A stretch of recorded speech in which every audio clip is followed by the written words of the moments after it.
The main character was considered the lowest-ranked student in the academy. But during his very first physical test, he shocked everyone by blasting through all 15 walls, each one a full meter thick, with a single strike. The result left both his teacher and classmates completely stunned. Even when he moved on to the strength and endurance test, everyone still looked down on him. The rules were simple. 2 students would take turns slapping each other, and whoever went down first would lose. The student considered to have the strongest physique challenged him. But with just a light swing of his hand, the main character sent him flying hundreds of meters away, leaving him hospitalized for an entire month. What the main character never expected was that he would be set up, turned into a sacrifice, and swallowed by a divine dragon. But not only did he survive, he also awakened a bloodline that bound him to the dragon. Whenever he experienced pain or suffered damage, his body would automatically synchronize 100% of that damage with the female divine dragon. As long as the divine dragon didn't die, he could resurrect an unlimited number of times.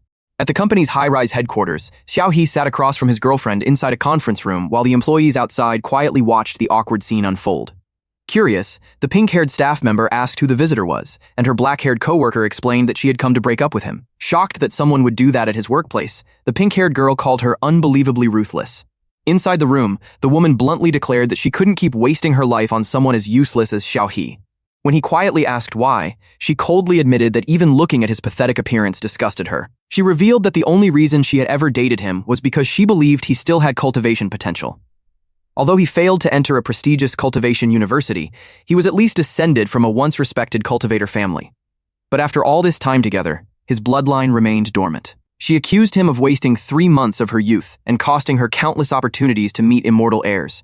Feeling humiliated, Xiaohe reminded her that he had spent all of his savings buying her spirit stones and spiritual energy jewels. Instead of feeling guilty, she mocked those gifts as worthless trash, with almost no spiritual energy, before proudly showing off an earring from young Master Lai, claiming it overflowed with spiritual energy, could repel evil, protect its owner, and even enhance beauty. Hearing that, the pink-haired employee became so angry she accidentally crushed the mouse in her hand. The ex-girlfriend immediately noticed, and the pink-haired girl couldn't hold back any longer, shouting that she had gone too far.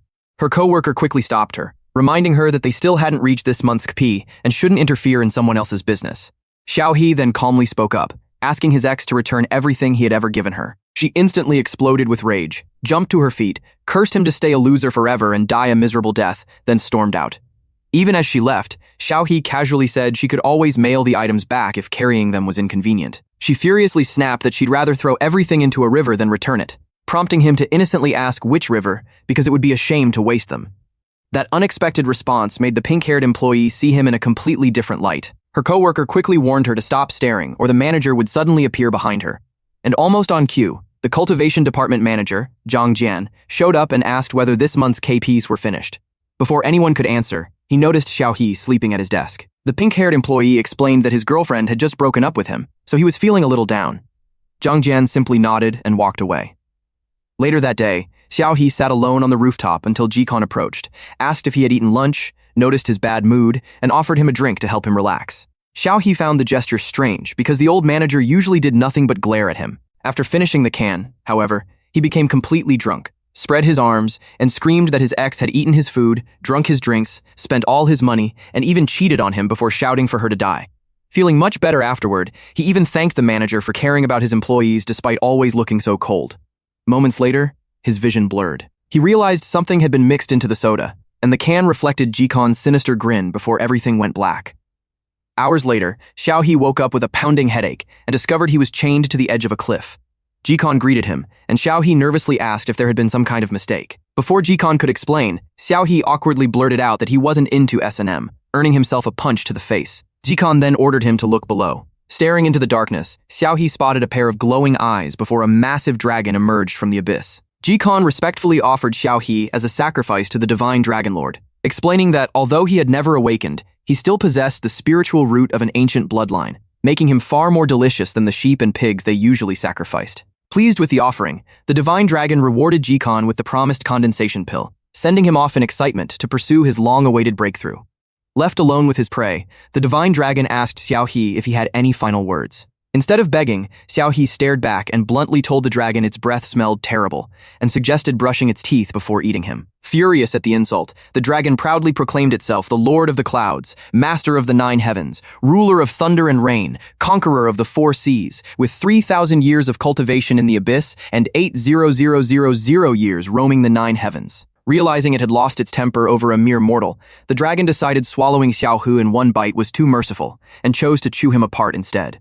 Xiao Hu shouted for it to stop, but not because he was begging. He claimed he had athlete's foot, and warned that eating him would make the dragon's already horrible breath even worse, comparing it to his ex-girlfriend's smelly socks lingering like morning breath. Completely fed up, the dragon roared for him to shut up and bit into him. Half of Xiao He's body was instantly devoured. Though he admitted it hurt a little, he endured the agony as a mysterious mark appeared on his hand before being severed and swallowed along with the rest of his body.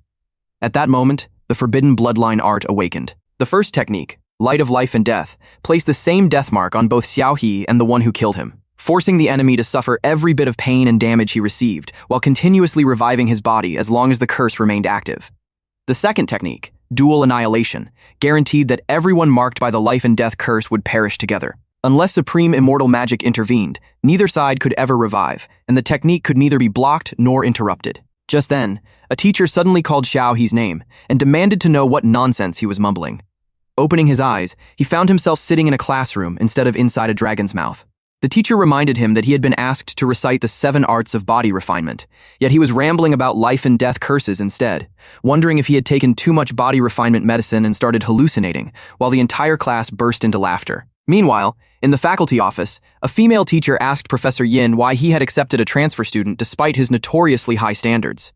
He casually replied that the boy had his own talents, but the truth was far simpler. He had been paid well and figured the kid wouldn't even survive the first monthly exam, so he gladly took the money. Back in class, everyone continued mocking Xiao He as a hopeless loser, but he paid them no attention. Instead, he kept wondering what gift the heavens had actually given him after surviving the dragon. He remembered waking up in his bed with the spiritual root that had slept for 20 years finally awakened, while his ex-girlfriend's words echoed in his mind about being the last descendant of a declining cultivator family. His thoughts were suddenly interrupted when John Jabai stepped onto his desk and demanded weekly protection fees, consisting of a bottle of body refinement pills, a bottle of Peiyuan pills, and a dose of Guban potion. The class watched with amusement since Jabai bullying new students had become normal entertainment. Xiao He calmly asked why he should pay and why the bully was standing on his desk. Jabai arrogantly claimed the place belonged to him, bragged that he always jumped out the window instead of using the stairs like weaklings, then warned Xiao He that if the items weren't delivered before class ended, he would tie him to the school's front light pole for everyone to laugh at. As Jabai stepped onto the windowsill, Xiao He suddenly slapped his leg, sending the bully crashing face first onto the ground below.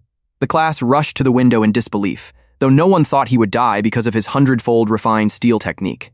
After lying there for several minutes, Jabai climbed back up and swore he would break Xiao He's legs. A green-haired classmate quickly warned Xiao He that Jabai had never lost a fight, came from one of the city's strongest cultivation families, and had already mastered an incredibly powerful body refinement technique. He even revealed that the last person who opposed Jabai ended up getting their entire family killed. Although he advised Xiao He to avoid Guji Alley after school, that road was the only path home. Sure enough, as evening arrived, Xiao He found Jabai and 2 lackeys waiting there. They laughed that their boss could crush the transfer student with one hand, but someone so insignificant wasn't worth Jabai doing it himself. Confident Xiao He would never escape because they had every route covered, they were stunned when he casually walked straight toward them and asked who said he planned to hide. Even Jabai briefly wondered if the newcomer was secretly hiding his true strength. Instead, Xiao He mocked them for being too cowardly to attack him at the school gate and choosing a remote alley instead before telling them to hurry up and fight. One lackey immediately kicked him into a wall, leaving a huge crater. Seeing how easily Xiao He was sent flying, the gang laughed, and Jabai realized he had simply overestimated him. With blood covering his face, Xiao He listened as Jabai proudly declared that a 5th-level body refinement kick had already destroyed his organs. Even then, Xiao He sneered that the attack felt weak, comparing it to someone who had spent every night jerking off hundreds of times. The insult instantly enraged Jabai, who rushed in to crush his head. Suddenly, blood splashed across the ground. Everyone froze as Jabai's severed leg flew through the air before he collapsed screaming, while Xiao Hai laughed at his pathetic state. At that exact moment, a mysterious woman appeared in front of Xiao Hai. Jabai was shocked she had arrived in an instant. Ignoring the danger, the bald lackey unleashed death by Purple Gold Club despite Jabai warning that it would destroy the entire area. A massive explosion leveled the surrounding buildings, leaving him dreading his father's reaction. When the dust settled, both men were horrified. The giant club had struck the woman's head directly, yet she hadn't suffered a single scratch. Moments earlier, the silver-haired Lord Divine Dragon had been playing Chinese checkers with the white crane on a floating island beneath an ancient tree. When the crane asked why she always took human form instead of following the Immortal Palace's rules, she joked that otherwise everyone would end up looking like the crane with a human body and a bird's head. The conversation abruptly ended when blood began flowing from her hand. She laughed at first because she hadn't bled in 100 years and believed herself invincible, but the bleeding only grew worse, forcing the white crane to cast a homeostasis spell. Realizing something was seriously wrong, the Divine Dragon Lord immediately flew to the mortal realm. While racing through the sky, she examined the mysterious mark on her hand with her divine sense and discovered it was a death curse that not even her own power could remove. Aware that the life curse was linked to someone in the human world, the Divine Dragon Lord decided she had to find the bastard responsible. Back in the alley, a massive barrier covered the entire area, its walls covered in glowing marks. Jabai was stunned that she had taken a direct hit from a quasi-condensation realm attack without even flinching. He realized she had effortlessly raised a defensive barrier at the moment of impact, protecting every nearby building, and her cultivation was clearly far beyond anything he could comprehend. The Divine Dragon barely glanced at them, remarking that it had been so long since she fought low-level cultivators that she had forgotten how weak they were, even saying Jabai was weaker than she had been when she first started cultivating. Terrified, Jabai shouted for his bald lackey to run, but before the man could move, his body exploded into pieces. Jabai collapsed in horror, unable to understand what had happened because he never even saw her attack. As she calmly walked toward him, his legs completely gave out. Just then, she suddenly lifted Xiao He into the air, surprised that someone she had already eaten had somehow come back to life. Xiao He instantly recognized her as the dragon. She ordered him to remove the curse immediately or die, but he admitted he had no idea how to break it. Enraged, she repeatedly slammed him into the ground with enough force to shatter the earth, demanding an answer. Watching from afar, Jabai realized this terrifying woman didn't even hesitate to attack her own side when she lost her temper. Moments later, however, the Divine Dragon coughed up blood and quickly realized the harder she injured Xiao He, the more damage she suffered herself. Knowing they would only trap each other in an endless cycle, she decided to leave first and search for another way to remove the curse. Xiao He suddenly stopped her, and she frowned after seeing him revive once again, silently cursing the shameless technique. Xiao He reminded her that she had eaten him without a second thought, so he deserved compensation. Amused that anyone would dare bargain with her, she asked what he wanted. His answer was simple. He wanted to become an immortal. Annoyed, she asked what he would do if she refused. Xiao He calmly threatened to throw himself into a pool of sulfuric acid and die over and over until she bled to death alongside him. Furious at being blackmailed, she considered freezing him forever while she searched for a solution, but Xiao He confidently told her to try. The threat only made her angrier until crimson flames suddenly rose beneath her feet.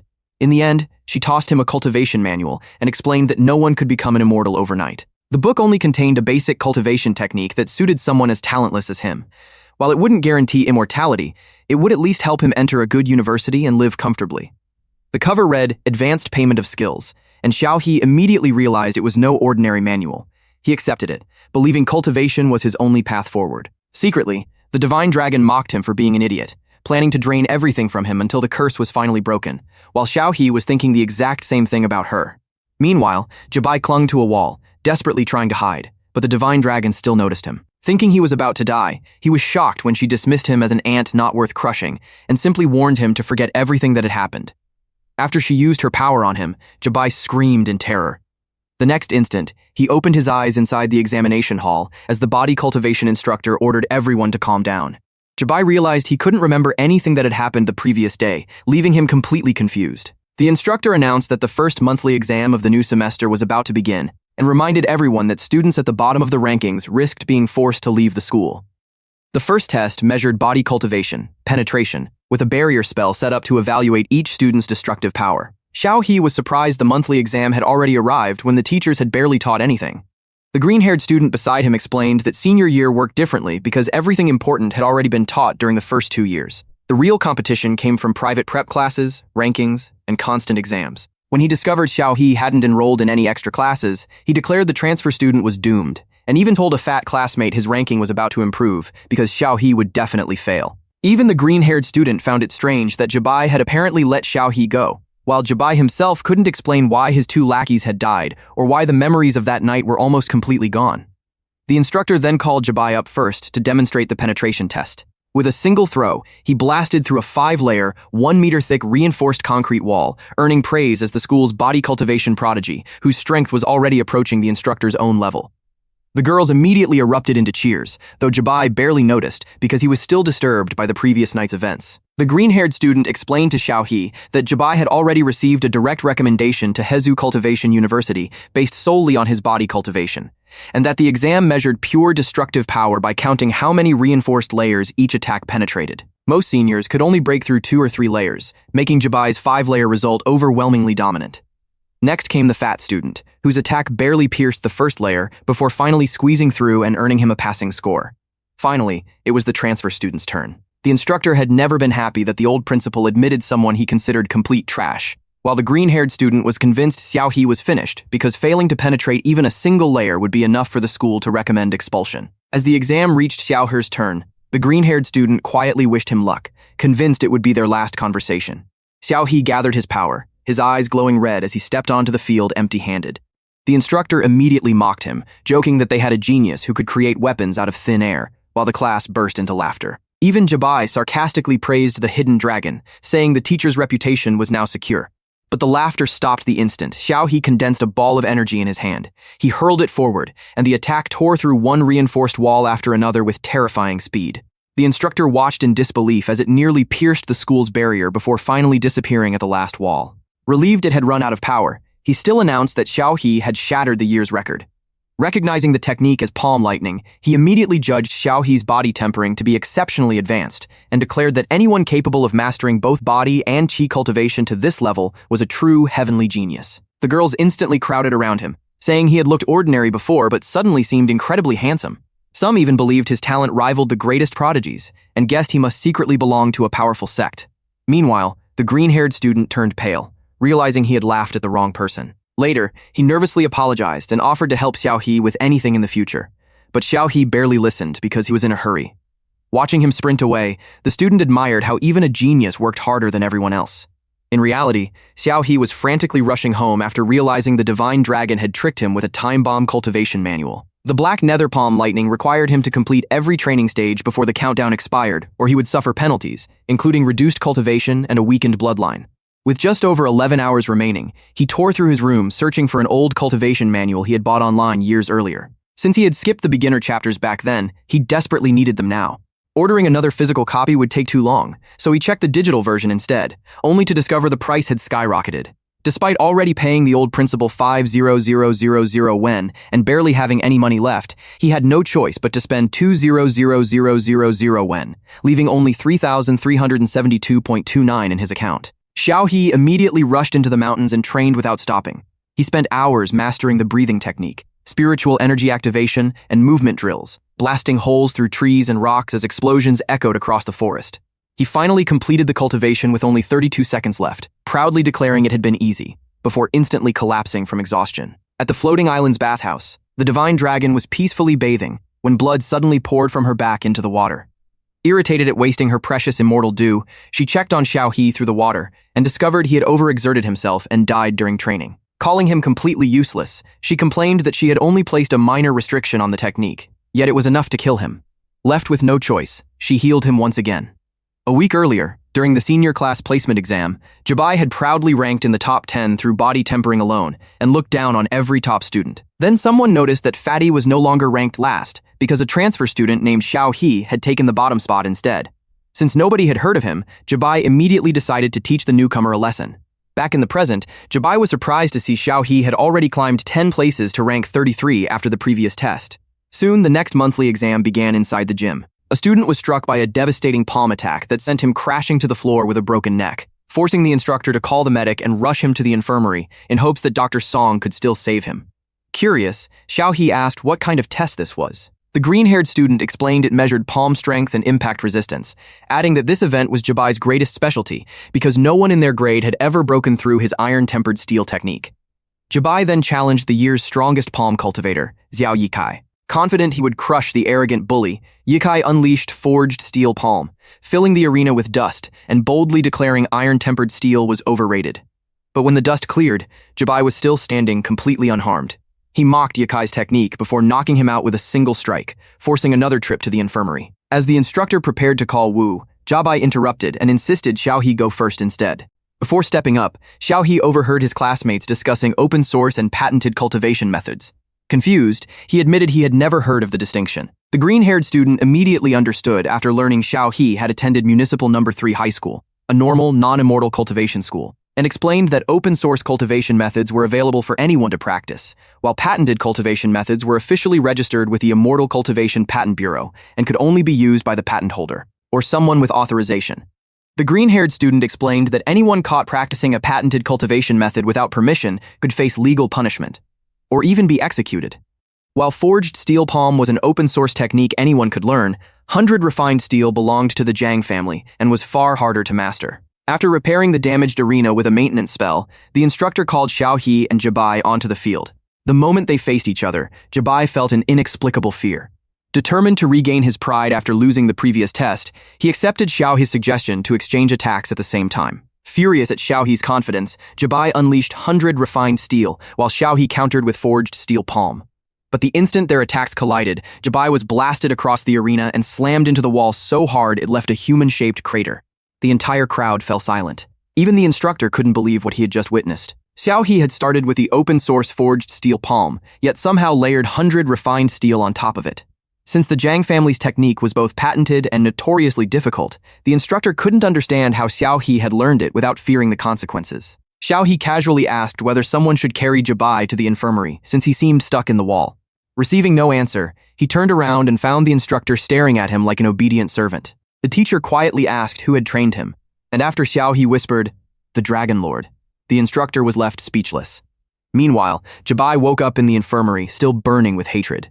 Beside him stood Xian, who studied Xiao He's photo and remarked that the boy looked strangely familiar. Although he hinted he knew someone who resembled him, he secretly refused to believe Xiao He could have survived the Dragon Lord, wondering if she had somehow shown mercy.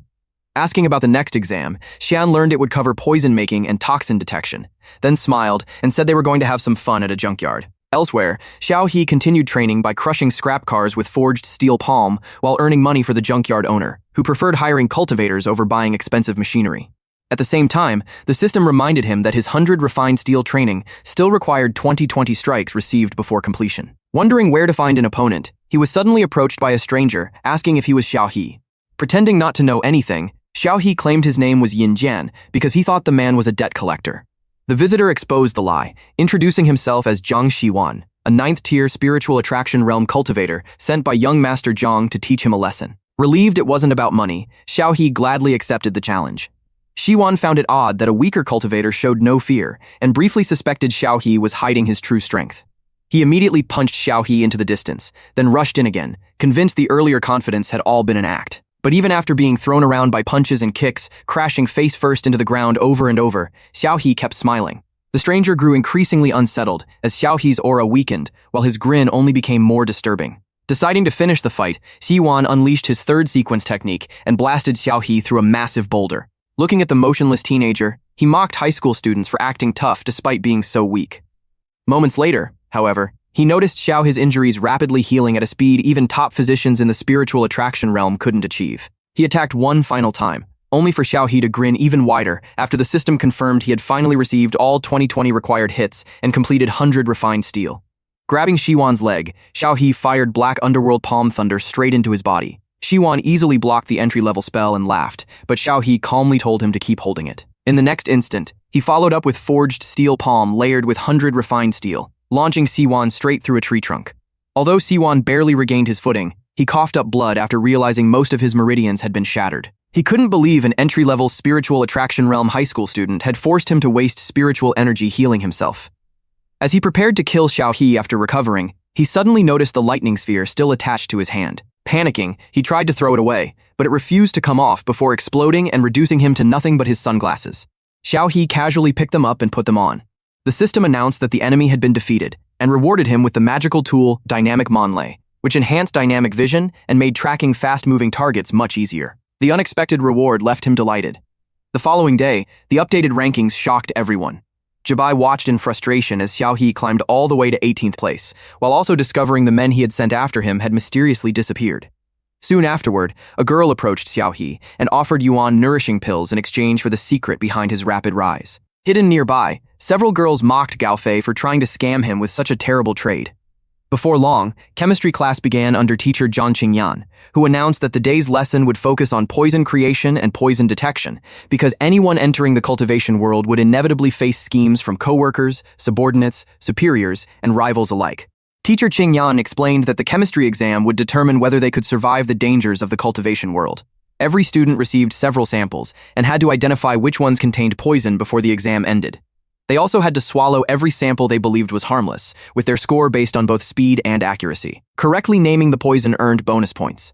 Unknown to everyone else, Jabai had secretly poisoned every item on Xiaohai's tray with help from his second brother. Confident that Xiaohe would never survive long enough to enter a dangerous profession, he mixed together intensely scented foods like hautwinia dumplings, stinky tofu, durian, and fermented bean juice, making the poison impossible to identify by smell while disguising it so thoroughly that he believed not even the chemistry teacher could detect it. Around the room, students began using their own methods to identify the poison. The green-haired student relied on his sense of smell, Fatty tested chemicals on the food, and another girl used lightning techniques, earning praise from teacher Qingyan. She soon noticed Xiaohe sitting still without doing anything and walked over to question him. Jabai secretly smiled, convinced Xiao he had no idea what to choose and would die no matter what he ate. Instead, Xiaohe calmly swallowed every single item on his tray. At that same moment, the divine dragon was quietly fishing on her floating island when blood suddenly began flowing from her eyes and nose. Back in the classroom, teacher Qingyan was horrified by Xiaohe's reckless decision. She warned that he could have died, though she believed the dosage she prepared was only enough to cause severe diarrhea. Jabai nearly laughed out loud because he had replaced every sample with deadly poison capable of killing someone several times over. Moments later, Xiaohe's face turned pale as blood poured from his eyes, ears, nose, and mouth before he collapsed lifelessly onto the floor. After checking his pulse, teacher Qingyan declared him dead. Some students worried the school would become front-page news, while others coldly pointed out that senior students died every year and Xiaohe wasn't important enough for anyone to care. One student was even happy because his own ranking would increase, while teacher Qingyan was more concerned that someone had sabotaged her exam and ruined her promotion prospects. Suspecting the PE teacher behind the incident, she was still fuming when Xiaohe suddenly sat back up alive. Stunned, she admitted she had never witnessed anything like it. Xiaohe calmly identified every poisoned item, including entic dispersing powder and erending poison, while strange letters appeared across his palm. Jabai was left trembling. He had hired a condensation realm poison expert from his own sect and thoroughly investigated Xiaohe beforehand, yet somehow, this unknown transfer student had survived poison that should have been impossible to resist. Later that night, teacher Qingyan examined Xiaohe's blood in the laboratory. After spending hours analyzing it, she confirmed every answer he gave had been completely correct.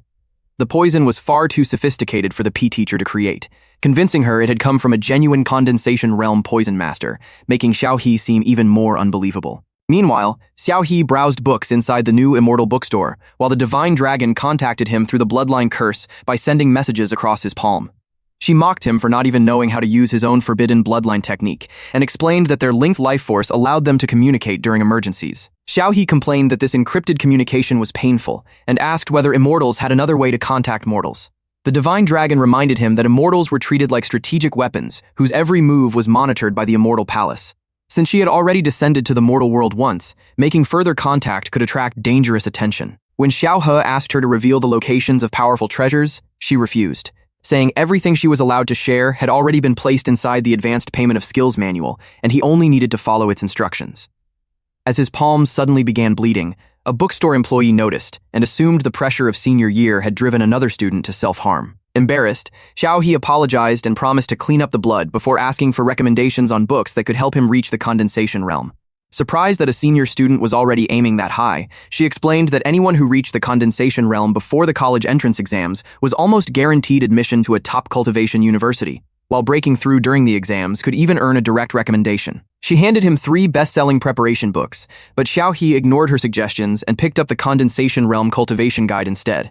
Watching him immediately flip to the last page, the employee silently concluded he had absolutely no idea how to study. The guide explained that breaking into the condensation realm required reaching level 10 in either key cultivation or body cultivation, obtaining a condensation pill, and surviving an extremely dangerous breakthrough that could send spiritual energy rampaging through the body. Success demanded expensive healing and foundation-stabilizing medicines, and failure could easily result in death. After reading everything, Xiaohe calmly concluded that all he needed now was to get his hands on a condensation pill from the Jiang estate. Elsewhere, Jabai furiously berated the Condensation Realm Poison Master for failing to kill a mere high school student. The Poison Master hurriedly apologized, insisting something must have gone wrong with the poison, and begged Jabai for one more chance. Now that Xiao Hai had climbed into the class's top 10, Jabai refused to let him keep rising. He gave the man 1 week to finish the job, warning that if Xiao Hai was still alive afterward, he would lose his own head. At that moment, a loud crash echoed from the roof. Moments earlier, Xiao He had infiltrated the heavily guarded Jiang estate, silently taking out the guards before smashing through 2 floors with a single strike. Hearing Jabai discussing his assassination, he burst into the room and drove his sword straight into Jabai's shoulder. The bully had no idea he had provoked the wrong person, and had nearly been killed had the blade landed just a few inches closer to his heart. Jabai immediately countered with his palm technique, forcing Xiao He back, but Xiao He blocked the attack with his sword and blasted Jabai through several walls. Before he could continue, poisoned needles suddenly flew toward him. He barely deflected them before the Poison Master rushed in with a strange flower-shaped staff that concealed a hidden blade.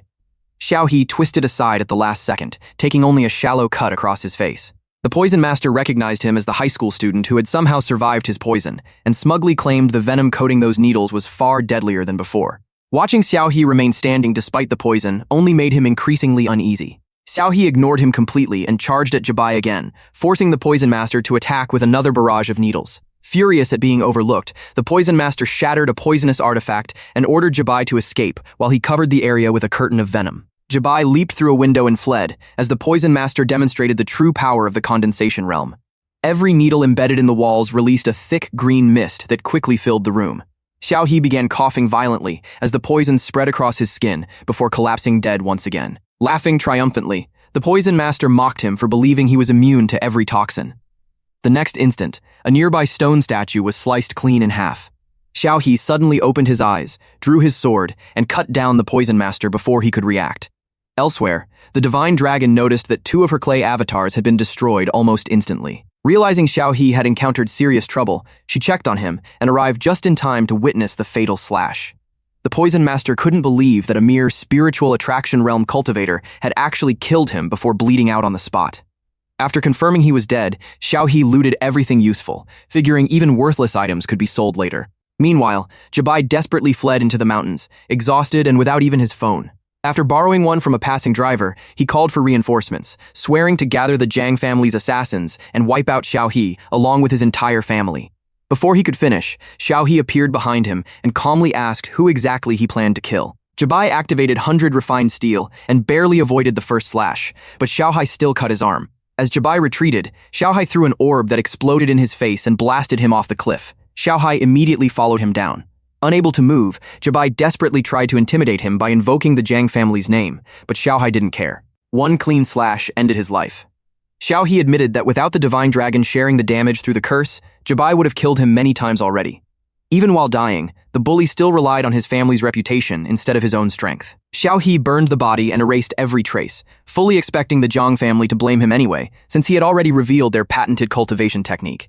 He knew a conflict with them was now unavoidable, but at least his revenge had been worth it. Before leaving, he searched the bodies and discovered 3 precious condensation pills, treasures so valuable that Jabai's brother had needed to offer sacrifices to the Dragon King just to obtain one. He also collected gold, silver, talismans, standard weapons, and other valuables with plans to sell them later. The moment he thought about selling everything, a strange trading interface suddenly appeared. Ever since learning advanced payment of skills, system-like windows had begun appearing, and Xiao He suspected the Divine Dragon was behind all of them. Now the interface had become even stranger, complete with recommendations that reminded him of an online shopping platform. Realizing how intrusive it had become, he even joked that he should probably delete his browsing history. A menu appeared with categories like cultivation techniques and magical artifacts. After selecting Sell, he unloaded the dynamic manhwa, horizontal blade, poison lotus, gold bars, and every other piece of loot, earning 1054,178 wen. Just then, the system recommended the heaven-opening blade for 100,000,000 wen. Xiao He couldn't help complaining that all of his treasures combined had sold for just over 1,000,000, yet this single premium weapon alone cost nearly the same despite similar quality artifacts being much cheaper outside. After seeing the ridiculous price, Hai could only call it daylight robbery. It wasn't that he couldn't afford it, it simply wasn't worth buying. Instead, he picked out pocket pants for 5,000,000 Un. The durable, tear-resistant pants came with spatial bags built into both side pockets, making them incredibly useful, so he spent 1,000,000 UN and lowered his balance to 9,54718 UN. He kept browsing and found boiling blood, a premium item worth 6,000,000 UN that increased attack power as more blood was lost. He also saw the swift eye contact lens for 5,000 UN, which boosted dynamic vision by 50%, making fast-moving targets much easier to follow. Another useful item was the anti-impact shirt for 1,000,000 UN. It was tougher than his own body, so he no longer had to worry about his clothes being ripped apart during battle. Finally, he bought grip shoes for 2,000,000 UN. Once powered by spiritual energy, their super traction soles could cling to surfaces, although the effect depended on the user's cultivation. After spending a total of 9,500,000 UN, He was left with only 4,718 UN, a sight that nearly made him cry. Divine Dragon, however, couldn't help smiling, though she had no intention of letting that brat die so easily after he placed a blood curse on her. Just then, a cat reported to the Dragon King that they had discovered a way to break the human's blood curse. Following it to the altar, she learned that Hei's bloodline was actually nothing special. His ancestors could only cast blood curses on low-rank demon beasts, and those creatures usually died from the transferred damage, causing the bloodline's owners to perish in low-level battles as well. Because of that, no sect had ever cared about his family, leaving them complete nobodies in the mortal world. Divine Dragon demanded to know how someone like him had managed to curse a celestial Dragon King. The cat guessed that when she descended into the mortal realm, the Celestial Emperor's restriction spell had suppressed her cultivation to a very low level, while Hei's desperate will to survive greatly increased the blood curse's upper limit. Even so, the curse still relied on Hei's own cultivation. As someone in the spirit attraction realm, he could only draw from a tiny portion of her health bar, and once that was exhausted, he would die. With the ritual nearly complete, the cat instructed her to stand inside the formation. Magic circles appeared overhead, and she screamed as something was painfully pulled from her body. Meanwhile, back on Earth, Hei slept peacefully while that extracted strand entered his body. Seeing the blood curse take physical form, Divine Dragon gathered power into her hand and prepared to cut it away, only to be interrupted by a messenger announcing that the celestial minister had summoned her. The cat immediately realized something was wrong, since a personal envoy had been sent instead of a talisman. When Divine Dragon arrived, the throne stood empty, until a man appeared beside it and jokingly invited her to sit down, claiming the Celestial Emperor hadn't appeared for years anyway. She mocked him, pointing out that everyone knew he wanted that throne the most, then demanded he stop playing games and explain why she had been called. He calmly revealed that her application for promotion to High Immortal had been rejected. Furious, she reminded him that she had surrendered her territory and subordinates only because he promised she would receive that promotion after 100 years. He replied that too many minor immortals were now applying for advancement, so honoring an ancient promise alone would upset everyone else. Instead, he advised her to earn more merit and improve her cultivation. Before he could finish, she had already disappeared. The cat was shocked to see her return so quickly, flying across the sky at terrifying speed, with rage written all over her face. She slammed into a mountainside with enough force to shake the entire forest, sending the cat crashing headfirst into a rock. When it asked if she was all right, she sarcastically answered that she felt wonderful, aside from being restrained. The cat found that impossible to believe after watching her destroy an entire mountain, but Divine Dragon had already decided that since her freedom was over, it was time to work that mule even harder. At the same time, Hei continued training in the human realm forest, annoying a nearby bird that couldn't get any sleep. Soon, the system announced that the spirit-attracting breathing technique had been fully completed, giving him an even stronger foundation for entering the condensation realm. He immediately activated the prepaid breakthrough. Power erupted through his body, blasting energy into the sky before smoke and dust swallowed the area.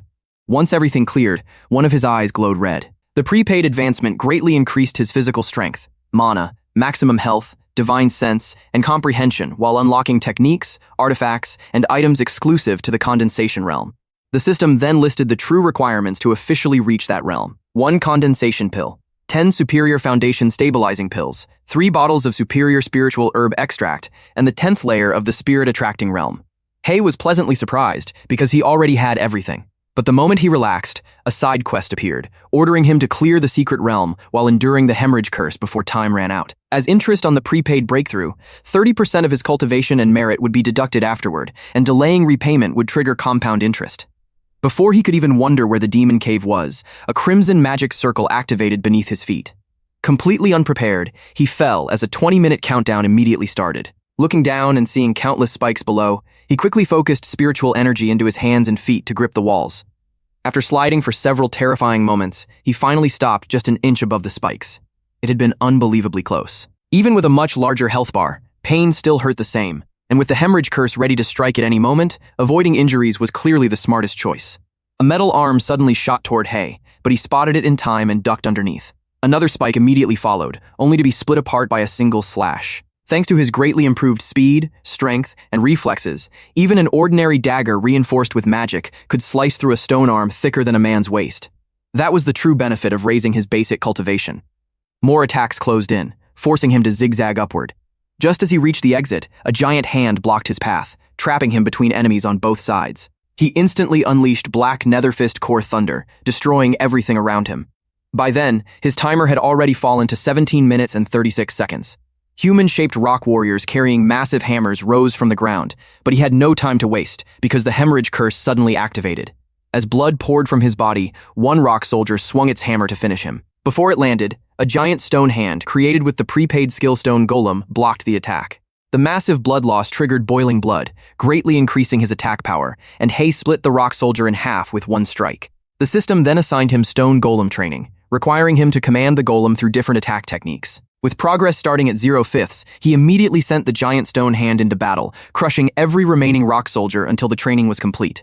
Elsewhere, Jikian slapped a chained woman awake. She found herself before a creepy altar with no idea how she had gotten there after simply drinking a soda. When she questioned her manager, Jikian admitted that even after taking a condensation pill, he still couldn't break through, and the dragon no longer accepted his offerings. Desperate, he decided to sacrifice her to another deity for a new condensation pill. Horrified, the black-haired woman protested that she only earned 3,000 W a month, and nowhere in the company contract did it say she had to give up her life. Jikian coldly replied that she had signed with a labor dispatch agency, not the company, before pressing a knife against her neck. Just then, a huge explosion blasted through the altar. Hei had arrived, smashing his way inside with a wooden stick before greeting the so-called caring manager with a middle finger. At the same time, the system announced that his stone golem training was complete. Jikian was stunned that Hei had found the hideout and defeated every mechanical golem outside. Hei wasn't surprised to see him alive, and guessed Xian's dead brother had already warned him how difficult he was to kill. Instead of mourning his brother, Jikian immediately demanded the condensation pill that belonged to him, claiming everything his brother owned was now his. Before he could react, Hei's palm technique blew his right arm apart. As Jikian's bleeding body slid toward the altar, the creature hidden inside sensed the blood and awakened. With only 9 minutes and 20 seconds remaining, Hei cut the woman's chains. She recognized him as the employee who had disappeared from the company and couldn't believe how strong he had become. Hei simply told her there was no time to explain before sending the stone golem to escort her outside. Meanwhile, Jikian's body was absorbed into the altar, and a mysterious woman with a glowing crimson body stepped out holding a sword. Her overwhelming aura alone made Hei start bleeding. Even trying to examine her cultivation with his divine sense triggered an instant backlash. The exit sealed shut behind her, and without saying a word, she charged. Hei blocked her sword with his dagger, but the impact forced him to his knees as the blade cut across his shoulder. She followed with a kick that blasted him into the cave wall. Hei planned to counter with the stone golem, but before he could react, another slash had already struck him. At that same moment, 3 death substitute puppets shattered on the floating island, making Divine Dragon realize it was a sign she would die. Back in the cave, Hei couldn't even see the woman's sword before being hit. He barely blocked her next strike aimed at his neck, creating a powerful shockwave. Realizing she intended to chain another attack, he signaled with one finger and summoned the stone golem's giant hand. She escaped its punch with a somersault, but Hei immediately followed with his dagger. The system announced he had taken 99% damage, activating boiling blood once again. Rather than panic, Hei was excited because he had finally figured out that her one-shot attack required a sequence to activate. He kept attacking while she calmly parried every strike. Then he threw an orb at her sword. The instant it exploded, she unleashed celestial annihilation exactly as he expected. The system immediately notified him that the enemy skill had been prepaid. Their devastating attacks collided in a massive explosion. When the dust settled, both were still standing. But a moment later, the woman collapsed.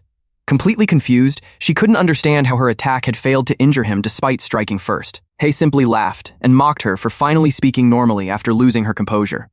Hei finally realized the woman could actually speak. He explained that while she was free to attack first, he could prepare first as well. At first, he wanted to defend against the final stage of her technique, but his cultivation simply wasn't high enough. Then he remembered that after their previous clash, she hadn't finished him immediately, and instead followed up by aiming for his neck. Expecting her to target his head the next time, he prepared in advance, and even managed to steal one of her slashes. The explanation only made her angrier. Before she could react, a magic circle appeared, and the system warned Hei to complete the hand seals for his prepaid technique or suffer divine retribution. It was his first time witnessing the heavenly punishment tied to prepaid Heaven's Law techniques. Both of them began forming hand signs, but the woman's sequence was interrupted when a giant stone hand burst from the ground and restrained her arms. She struggled free and desperately continued casting, yet Hei never intended to stop her technique. He only needed to delay her long enough. By the time she finished, it was already too late. Tribulation descended as countless magic circles crashed down, devastating the surrounding area while Hei remained completely unharmed. The system announced that his quasi-condensation realm prepayment was complete, deducting the required cultivation and virtue before raising him to the third layer of the condensation realm. It also unlocked prepaid access to magical artifacts and elixirs, although their rank could not exceed his current major realm. After climbing out of the crater, the woman found Hei waiting for her. Surprised that she was still alive, he blocked her path, but she calmly admitted defeat and told him he could kill her, skin her, or do whatever he wanted. Unlike everyone else who had begged for mercy, she accepted her fate without fear. As she closed her eyes and waited for the final blow, nothing happened. Instead, all of her injuries suddenly healed. Hei revealed that they now shared the same health bar and invited her to ascend together. The blood curse was officially engraved onto the woman named Long Yin, meaning any damage she suffered from now on would be transferred directly to the Dragon King. At the same time, Divine Dragon was relaxing in the bath while the cat slept peacefully nearby. Suddenly, the water bubbled violently, causing her to jump up in alarm. The startled cat immediately woke and asked what had happened. Divine Dragon frowned, saying it felt as though another vampire had latched onto her. Meanwhile, the system informed Hei that his advanced payment skill had evolved, allowing him to prepay magical artifacts and elixirs as long as they did not exceed his current realm. The following day at school, Long Yin arrived, wearing revealing clothes. Hei turned toward her while Fatty and the green-haired student stared in shock. Curious, Fatty asked who she was, only for the green-haired boy to tease him for checking out his sister-in-law. Panicking, Fatty quickly insisted that his heart belonged only to Teacher Zhu. Hei asked Long Yin whether they knew each other, and she reminded him that they had fought only a few days earlier and now shared the same health bar. Only then did Hei recognize her, realizing her new hairstyle had completely changed her appearance. He immediately asked how she had managed to transfer into their class. Sitting beside him, she casually replied that one simple trick always worked. 2 days earlier, the principal had happily accepted a pile of gold bars to approve her transfer. Soon afterward, Teacher Tao announced that the small tests were over and the mock exams were about to begin. For most of the students, this would be their first real combat experience after years of cultivation, making it the perfect chance to prove their strength. Every class was ordered to gather in the examination area as the roll call began, one class after another. Long Yin found the whole event interesting, while the green-haired student worried they would embarrass themselves in front of the entire grade. Hei comforted him, only to admit that he simply wasn't ashamed of being embarrassed, leaving the poor boy speechless. Teacher Tao then explained the rules. Every class would fight inside its own sealed examination area, preventing interference between candidates. Everyone would battle the same monster. Defeating it within 5 minutes earned full marks, while anyone who failed would be graded according to the effective damage they dealt. If an emergency occurred, Teacher Jue at the center of the field would intervene immediately. With the rules complete, the mock exam officially began. The first students called were Xiao Jiakang, Guan Liang, Tang Long, and Rugasaki Hanako. Hei was surprised to see students from the Ying sect, and the green-haired boy explained they were exchange students assigned by the Cultivation Education Bureau under the top-tier sect peace treaty. Hei had expected only ordinary schools to have exchange students, not cultivation academies. At that moment, the long, black-haired Rugasaki Hanako suddenly sensed something and glanced toward the audience. Hei immediately realized her intuition was incredibly sharp. Long Yin became annoyed that another girl was staring at her master, insisting that only she was allowed to glare at her little brother. Even the green-haired student couldn't help commenting on their bizarre hierarchy, leaving Hei completely speechless. The exam finally began as a massive portal opened in the center of the arena. A giant eye appeared before revealing a terrifying mushroom man monster. Teacher Jian instantly recognized the ominous aura and nervously identified it as the Cloud Canopy Demon Lord once sealed by the Tang sect. He argued that using such a monster in the very first mock exam was far too dangerous, but Teacher Tao mocked him for overreacting, saying that was exactly why he was still only a P teacher. He explained that the real Cloud Canopy Demon Lord would have wiped everyone out, even while sealed, but these exam monsters were merely clones grown from its spores. Although they possessed condensation realm cultivation, they were still weaker than the proctors, and suppression stones surrounding the arena guaranteed everyone's safety. The first student immediately activated fire talismans, forcing the monster to leap backward. Teacher Tao reminded everyone that failing to inflict even a single point of damage before time expired would result in a score of 0, leaving the student who used the talismans on the verge of tears. Another student launched a barrage of rocks at the exam monster, and even managed to injure it, but the creature answered with a single punch that blasted him out of the examination area, costing him the match. The results continued one after another. Zhongguin scored 61 points, Weiwan failed, and Chen Zhonglin earned 68. The crowd was stunned by how brutal the very first mock exam had turned out to be. Not a single student had broken 70 points, and only a handful had even passed. Everyone wondered which teacher had designed such a nightmare of an exam and vowed to find out later.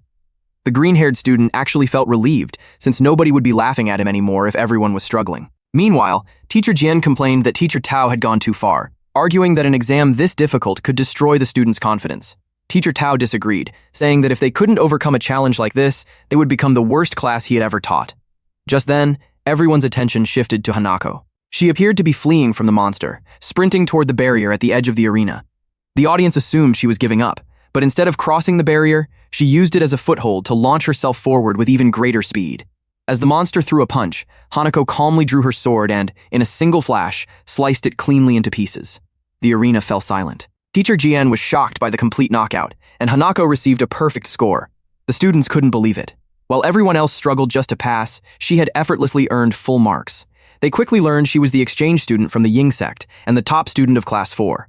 Watching from above, a samurai smiled confidently, knowing this was only the beginning. Beneath the arena, mushrooms quietly spread through the cracks in the floor, connected to something far more terrifying hidden below. The next group of students was called, starting with Li John from grade 12, Class 1. The green-haired student expected another perfect score since Li John was Class 1's strongest student. At the same time, he noticed Hei casually waving his hand and asked what he was doing. Since no one else could see the system's prize wheel, Hei simply claimed he was brushing away mosquitoes. He couldn't care less about who ranked first. The only thing on his mind was finding powerful magical artifacts he could prepay.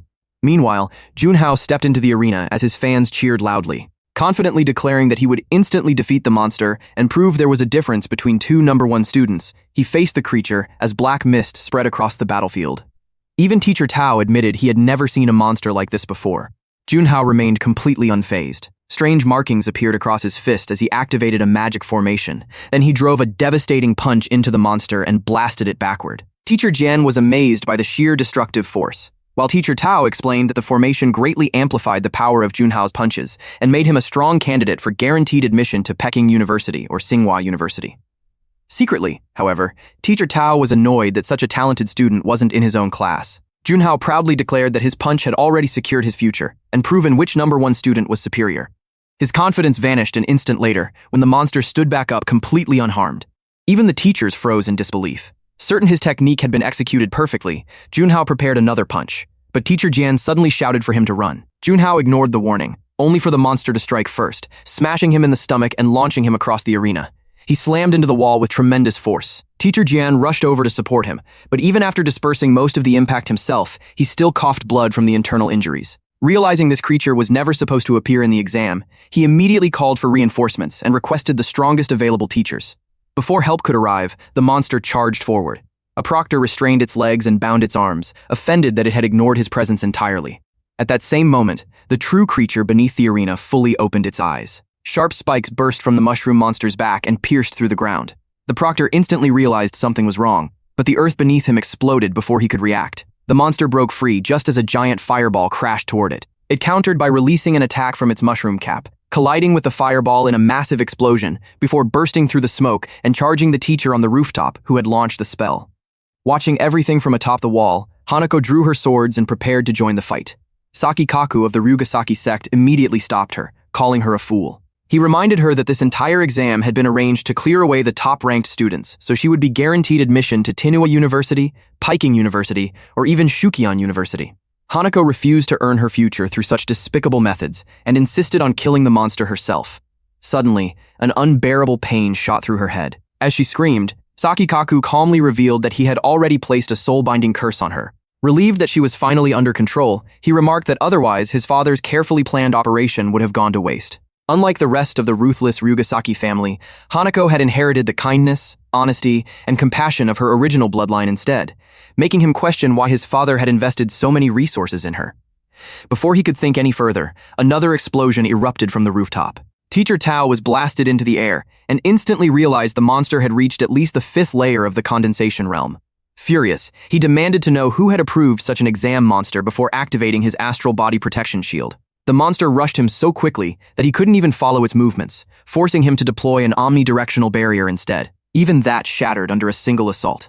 The creature grabbed Teacher Tao by the throat, grinning as his eyes rolled back and saliva spilled from his mouth. Just before it could finish him off, someone suddenly appeared and severed the monster's arm in a single strike. The one who saved Teacher Tao was none other than Hei. 15 minutes earlier, the green-haired student had been trembling beside him after sensing the monster's terrifying aura.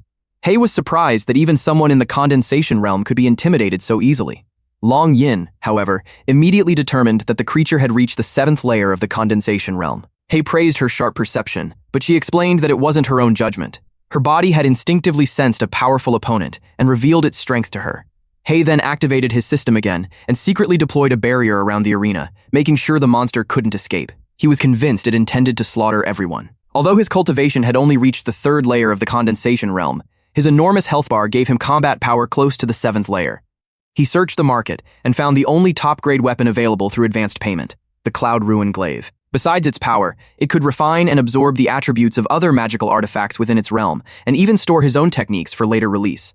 After acquiring it, Hei placed it beside his dagger and told Long Yin to remain where she was because he suspected the bonus monster would eventually attract an even stronger one. She questioned whether the teachers couldn't handle it, so Hei explained that most of them were only at the 1st layer of the condensation realm, while Teacher Tao alone had reached the 5th. Tao might barely win if he had time to prepare a formation, but in a sudden battle, he would be at a huge disadvantage, exactly the kind of situation Hei specialized in. As the Cloud Ruin Glaive finished refining, it successfully absorbed the boiling blood attribute. By then, Teacher Tao was already being choked by the monster.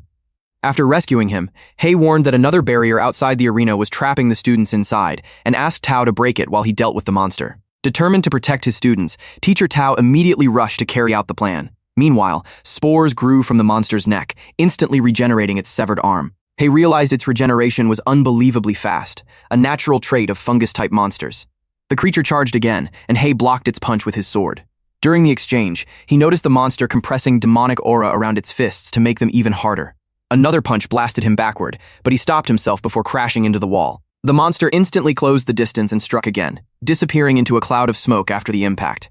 Teacher Jian feared Hei had already been killed, while Teacher Tao sarcastically suggested that if Jian was so worried, he should go rescue him himself. Jian was left speechless because Tao had already figured out that he had only risked himself earlier to save the academy's #1 student due to pressure from the student's family. Even so, Tao admitted Hei's courage was admirable, but believed nobody inside the arena could actually defeat the monster. Breaking the barrier before another creature appeared was already the best outcome they could hope for. The mushroom monster kept pounding the ground where Hei had disappeared, looking as though it was enjoying the kill, until Hei suddenly caught its fist with one hand. Both the monster and Teacher Jian froze in shock. Boiling blood had activated. Now it was Hei's turn. One swing of his sword launched the monster across the arena. Before it could recover, Hei descended from above with another strike. The monster barely caught the blade between its palms, but Hei immediately unleashed Dark Sword Heart Thunder. A dark sphere exploded directly in front of its face, leaving only 1 foot of its body behind as spores scattered everywhere. Teacher Gian was stunned that Hei had nearly destroyed it in a single attack. Yet Hei sensed something else. Looking up, he spotted another mushroom monster floating overhead, almost identical except for the giant eye on its cap. The cap detached, spun through the air, and transformed into countless spike-like missiles that rained toward the arena. He immediately prepared for the barrage while the students ran in panic, only to realize the barrier prevented them from escaping. He quickly activated the stolen golem shield formation. The explosions spread across the battlefield in a chain reaction, but every student remained completely unharmed behind the massive barrier. They celebrated surviving, while wondering which genius had created such an enormous defensive formation, unaware that maintaining it consumed an incredible amount of magical power and cultivation. Long Yin quietly thought Hei wasn't ruthless enough. He had risked everything to save classmates who didn't deserve it, and those same top students would likely become his rivals during the Cultivation University entrance exams. By then, Hei's magical power was nearly exhausted, but the floating mushroom cap also reached its limit and disintegrated. The remaining monster suddenly vanished before reappearing beside him. Hei instantly kicked his sword toward it and leaped away before its punch landed.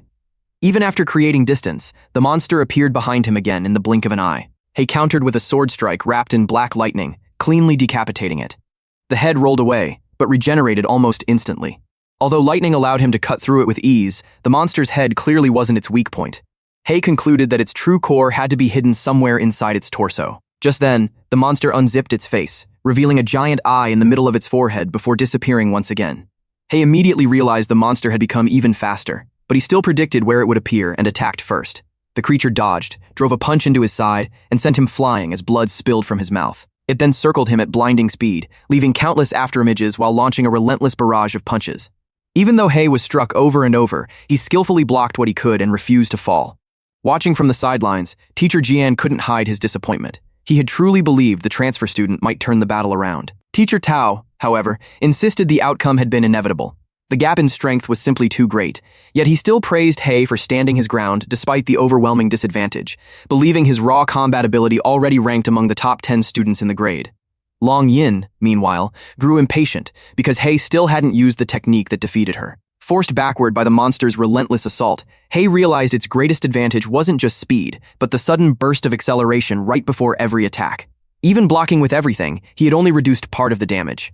After his accumulated damage reached 150%, boiling blood activated again. Hei calmly raised his sword and assumed a combat stance without moving, leaving Teacher Jian confused and thinking he had given up.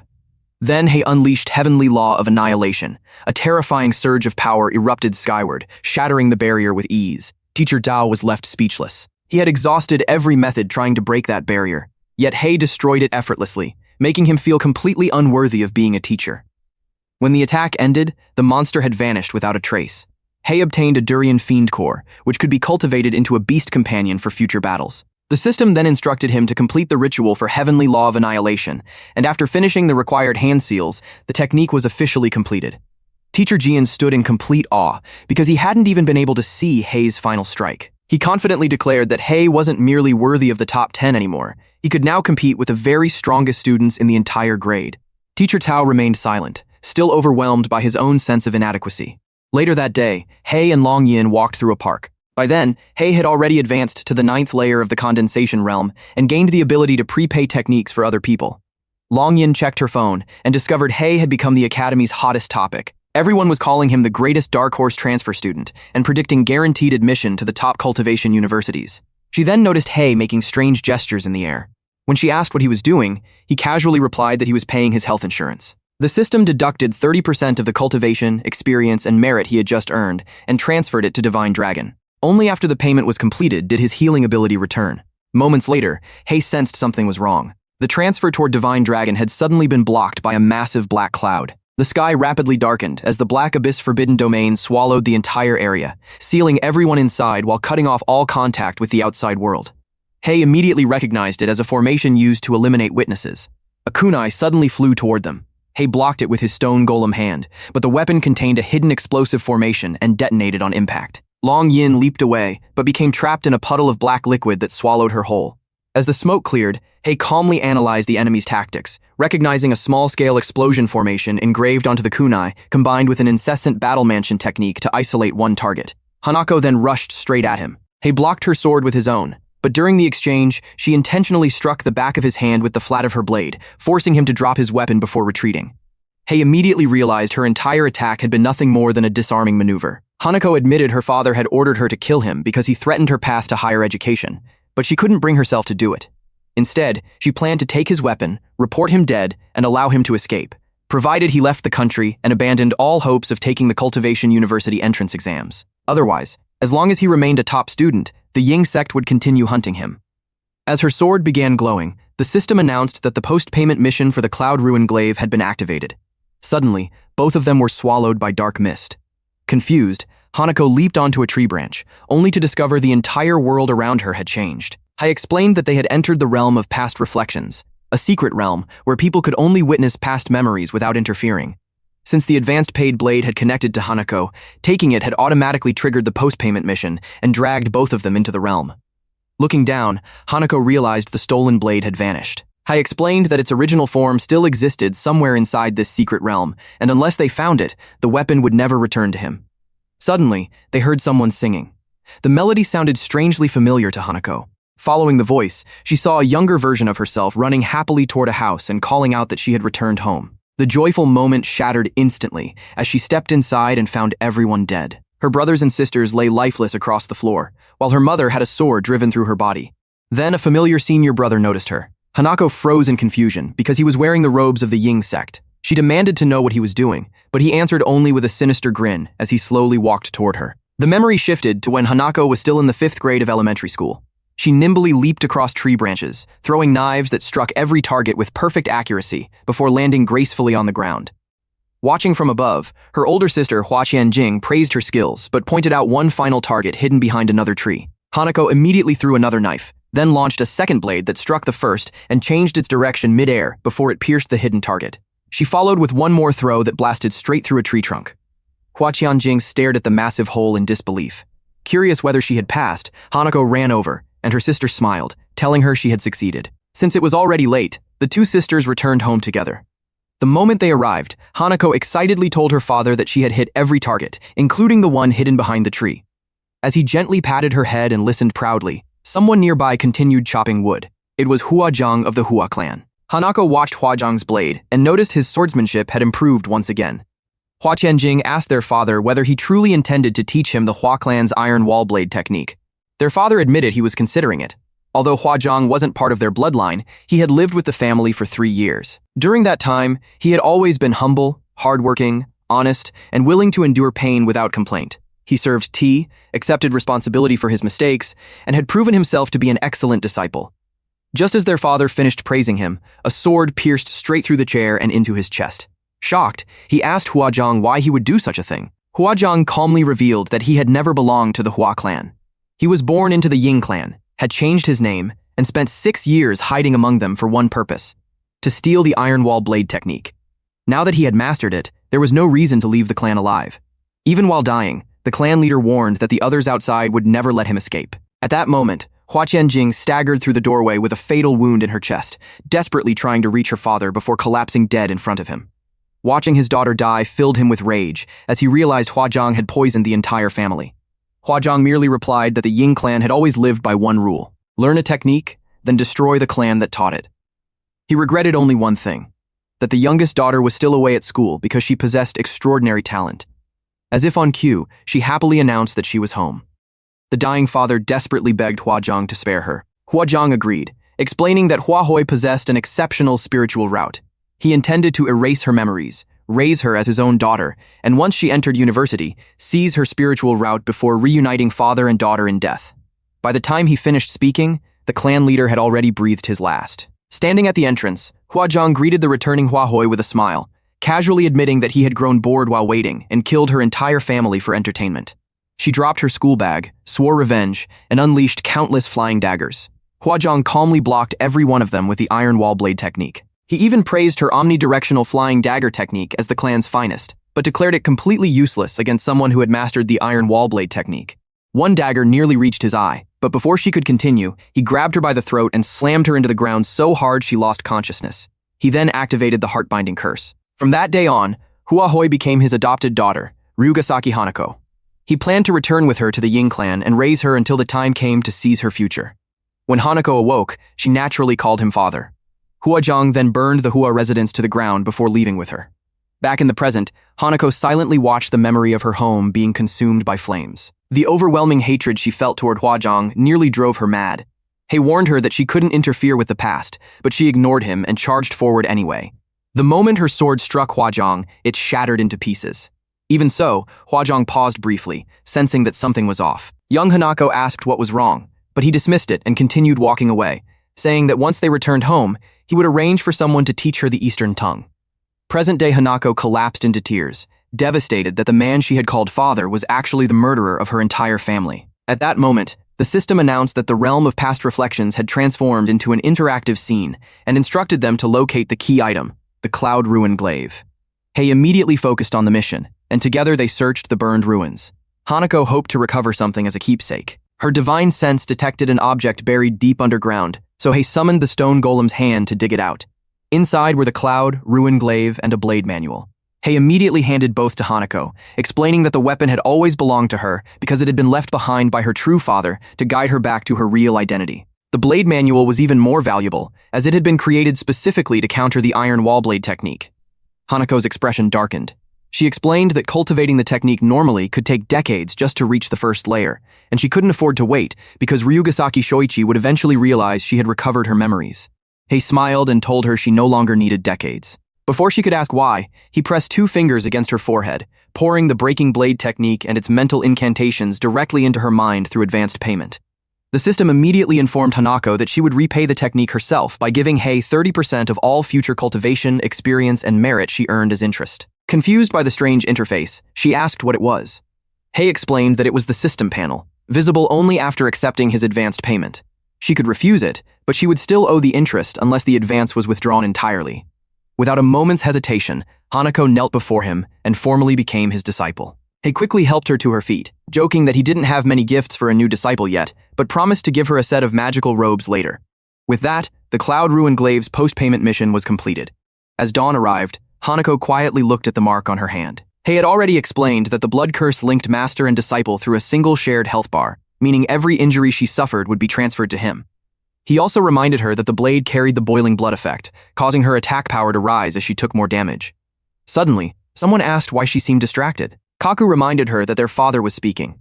Ryugasaki Shoichi calmly praised Hanako, saying that although she had exposed a weakness during the exam, she had corrected her mistake, eliminated the people standing in her way, and even returned with a treasured blade. Ryugasaki Shoichi smiled with satisfaction, convinced that years of raising Hanako had finally paid off. But instead of thanking him, she coldly said there was something she wanted to ask.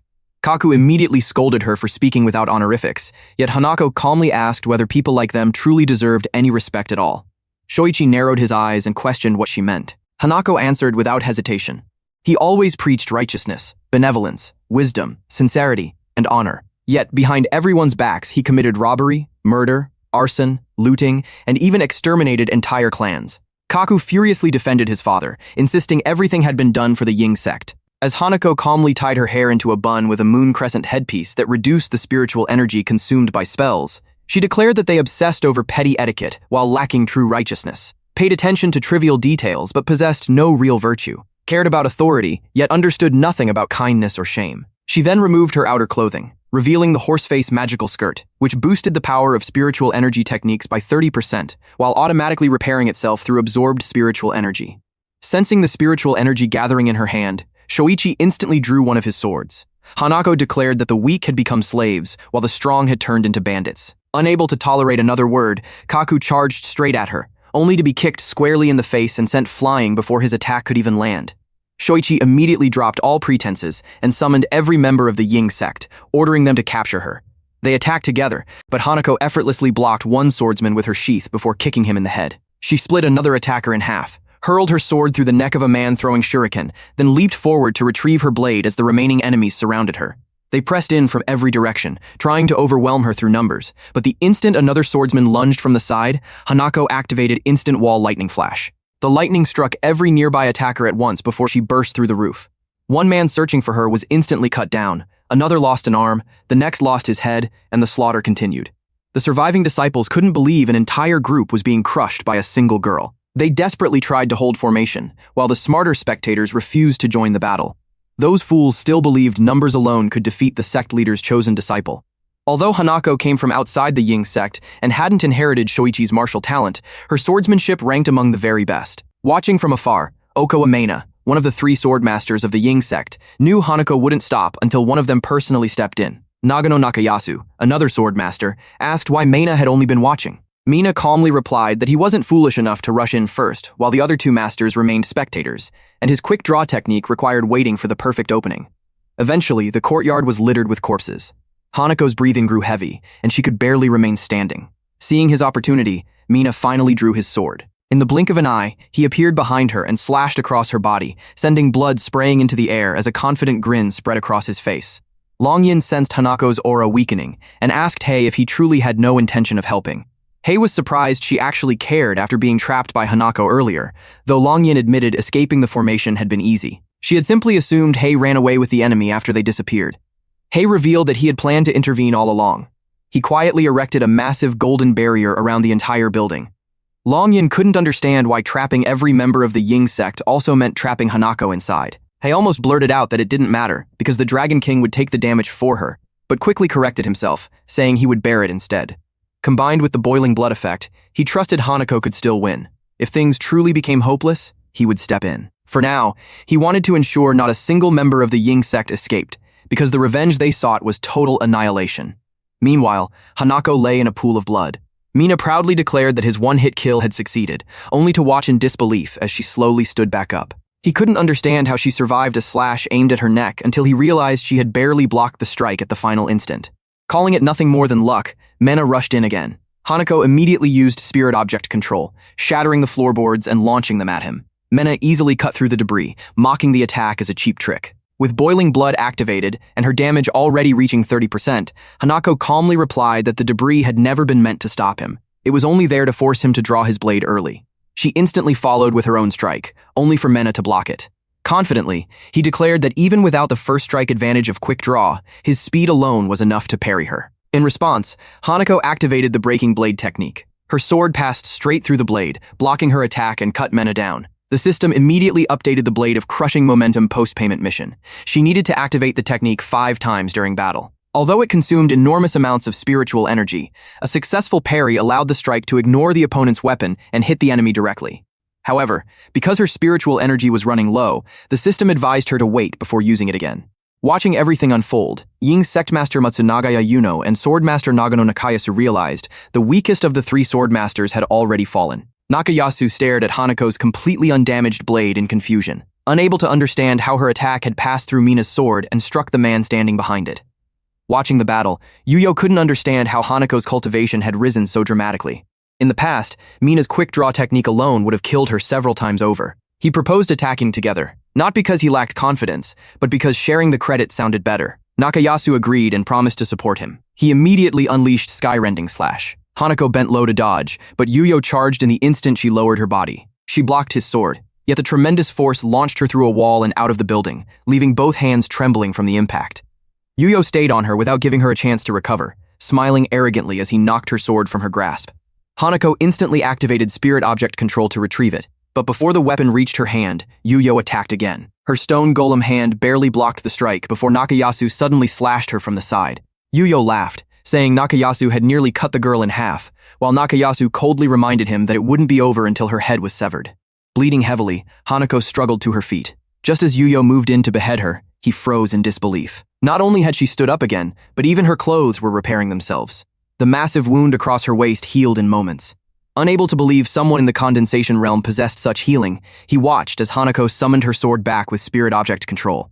By then, boiling blood had reached 80% damage. As she calmly walked toward him, Yuyo instinctively took a step backward. He immediately attacked again, convinced that no healing art would matter once he cut off her head. Their swords collided head-on. Nakayasu couldn't believe she was still fighting after taking a sky-rending slash to the waist, let alone blocking Yuyo's blade with one hand. Realizing she was growing stronger throughout the battle, he unleashed a barrage of sky-rending slashes. The attack was so massive that even Yuyo complained he would get caught in it. Nakayasu merely replied that the sect would remember his sacrifice. Refusing to become cannon fodder, Yuyo tried to escape, but Hanako grabbed him and used him as a human shield. Blood exploded everywhere. As the dust settled, Nakayasu realized Hanako had vanished. Sensing her behind him, he immediately turned and attacked, but she bent backward to avoid the slash. The instant her hand touched the ground, her spiritual energy fully recovered. Blade of crushing momentum became available. Nakayasu confidently blocked her strike, believing his swordsmanship was unmatched, only to watch in horror as her blade sliced straight through his weapon and split him down the middle. The system updated the breaking blade technique post-payment progress to 5 halves. Hanako then turned and found Ryugasaki Shoichi applauding her. The man who had called himself her father smiled proudly, praising how quickly she had improved. The sight alone filled her with disgust. Without a word, she charged him, declaring that he made her sick. Shoichi blocked her sword before throwing another blade, which she narrowly avoided by bending low. Moments later, dozens of floating blades surrounded him. Proudly, he boasted that stealing the Hua clan's iron wall blade technique before wiping them out had been the wisest decision of his life. Now he alone possessed the technique. Hanako stared at the grin stretching across his face and warned him to keep smiling because she intended to split his head open along that very smile. She launched a furious assault, but Shoichi's spinning blades formed an impenetrable shield while slicing her from every direction. The automatic defensive formation consumed almost no spiritual energy, and he mocked her, saying she could never even scratch him. Hanako calmly replied that the harder she attacked, the more she would be injured. Curious how long she could endure, Shoichi simply waited. Hanako then activated breaking blade technique, cutting through the spinning blades and forcing her way directly in front of him. Shoichi blocked her sword with his own, and the system updated the breaking blade technique mission to 5/3. Having observed her for long enough, Shoichi confidently declared he had already figured out her technique. He unleashed another storm of blades, cutting Hanako down until she collapsed into a pool of blood, seemingly unconscious. Elsewhere, Divine Dragon quietly watched everything through a teacup. The cat nervously informed her that the new life leech connected to her was about to die. Looking at Divine Dragon's blood-covered body, it couldn't believe she casually dismissed it as just a little blood, while blood poured from wounds all over her. The cat realized she was taking every injury on Hanako's behalf and guessed she was planning something enormous. Divine Dragon simply smiled and called it a trade secret. Back on the battlefield, Shoichi was stunned when Hanako slowly stood up once more. She reminded him to keep smiling, exactly as before. Furious, Shoichi swore to slice her into pieces this time. The system announced that boiling blood had reached 170% damage. Concentrating tremendous power into her sword, Hanako charged forward. She slipped past the spinning blades, but Shoichi still managed to intercept her attack and counter. In that instant, Hanako's sword carved straight across his mouth exactly as she had promised. Activating the breaking blade technique once again, she sliced clean through his head, sending half of it flying as blood erupted everywhere. The post-payment mission for breaking blade technique immediately reached 5/5 and was officially completed. Hanako silently watched Shoichi's body collapse. Hidden behind a pillar, Ryugasaki Kaku witnessed everything in terror. He couldn't believe his father's supposedly invincible iron wall blade technique had been defeated. Without wasting another second, he fled. Declaring himself the new sect leader, he planned to escape, seek reinforcements from the main Ying sect, and return later to slaughter Hanako, no matter what name she used. As the saying went, those who retreat today could fight again tomorrow. Unfortunately for him, his next step landed directly on an annihilation trap. A towering fire tornado instantly swallowed him whole. Standing quietly before the burning building, Hanako finally realized that her family's revenge had been fulfilled. As the wind settled, Hei appeared and praised Hanako for finishing the battle. The system transferred 30% of the cultivation, experience, and merit she had earned directly to him. Hanako advanced to the 9th layer of the condensation realm, while Hei completely maxed out that realm and unlocked advanced payment for the golden core realm. Hanako noticed that her magical robe had stopped repairing itself, but Hei explained it was only because she had nearly exhausted her spiritual energy. He then unlocked the shop for her, allowing her to advance pay a new outfit. She gratefully picked one with similar style and attributes, but worried about the 5,000,000 yuan post-payment cost. He simply smiled and revealed that before she burned down the Ryugasaki estate, he had already emptied the family's treasury and used their own wealth to pay for it. Suddenly, he felt an overwhelming killing intent. Long Yin was glaring at him, furious that Hanako had received so many gifts while she, his first disciple, got nothing. To calm her down, Hei immediately opened an advanced payment for her as well and asked what she wanted to upgrade. Long Yin answered without hesitation that she wanted everything. The system upgraded her dual feather greatsword, and a system panel appeared before her, informing her that she had 1 week to complete the post-payment mission. Once finished, her cultivation, equipment, and skills would all be upgraded. She could begin immediately by pressing the button that teleported her to the corresponding secret realm.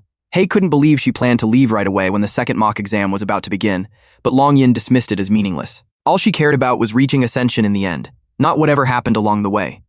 Moments later, she disappeared. Hanako couldn't help admiring how cool she was. Since there was nothing else to do, Hei and Hanako headed back to school after receiving a notice to collect their admission tickets for the second mock exam. Their teacher was surprised they had only just arrived because everyone else had picked up their tickets a week earlier. Hei casually blamed it on cram school frying their brains. When he asked where the exam would be held, the teacher explained that each ticket contained a special magic seal.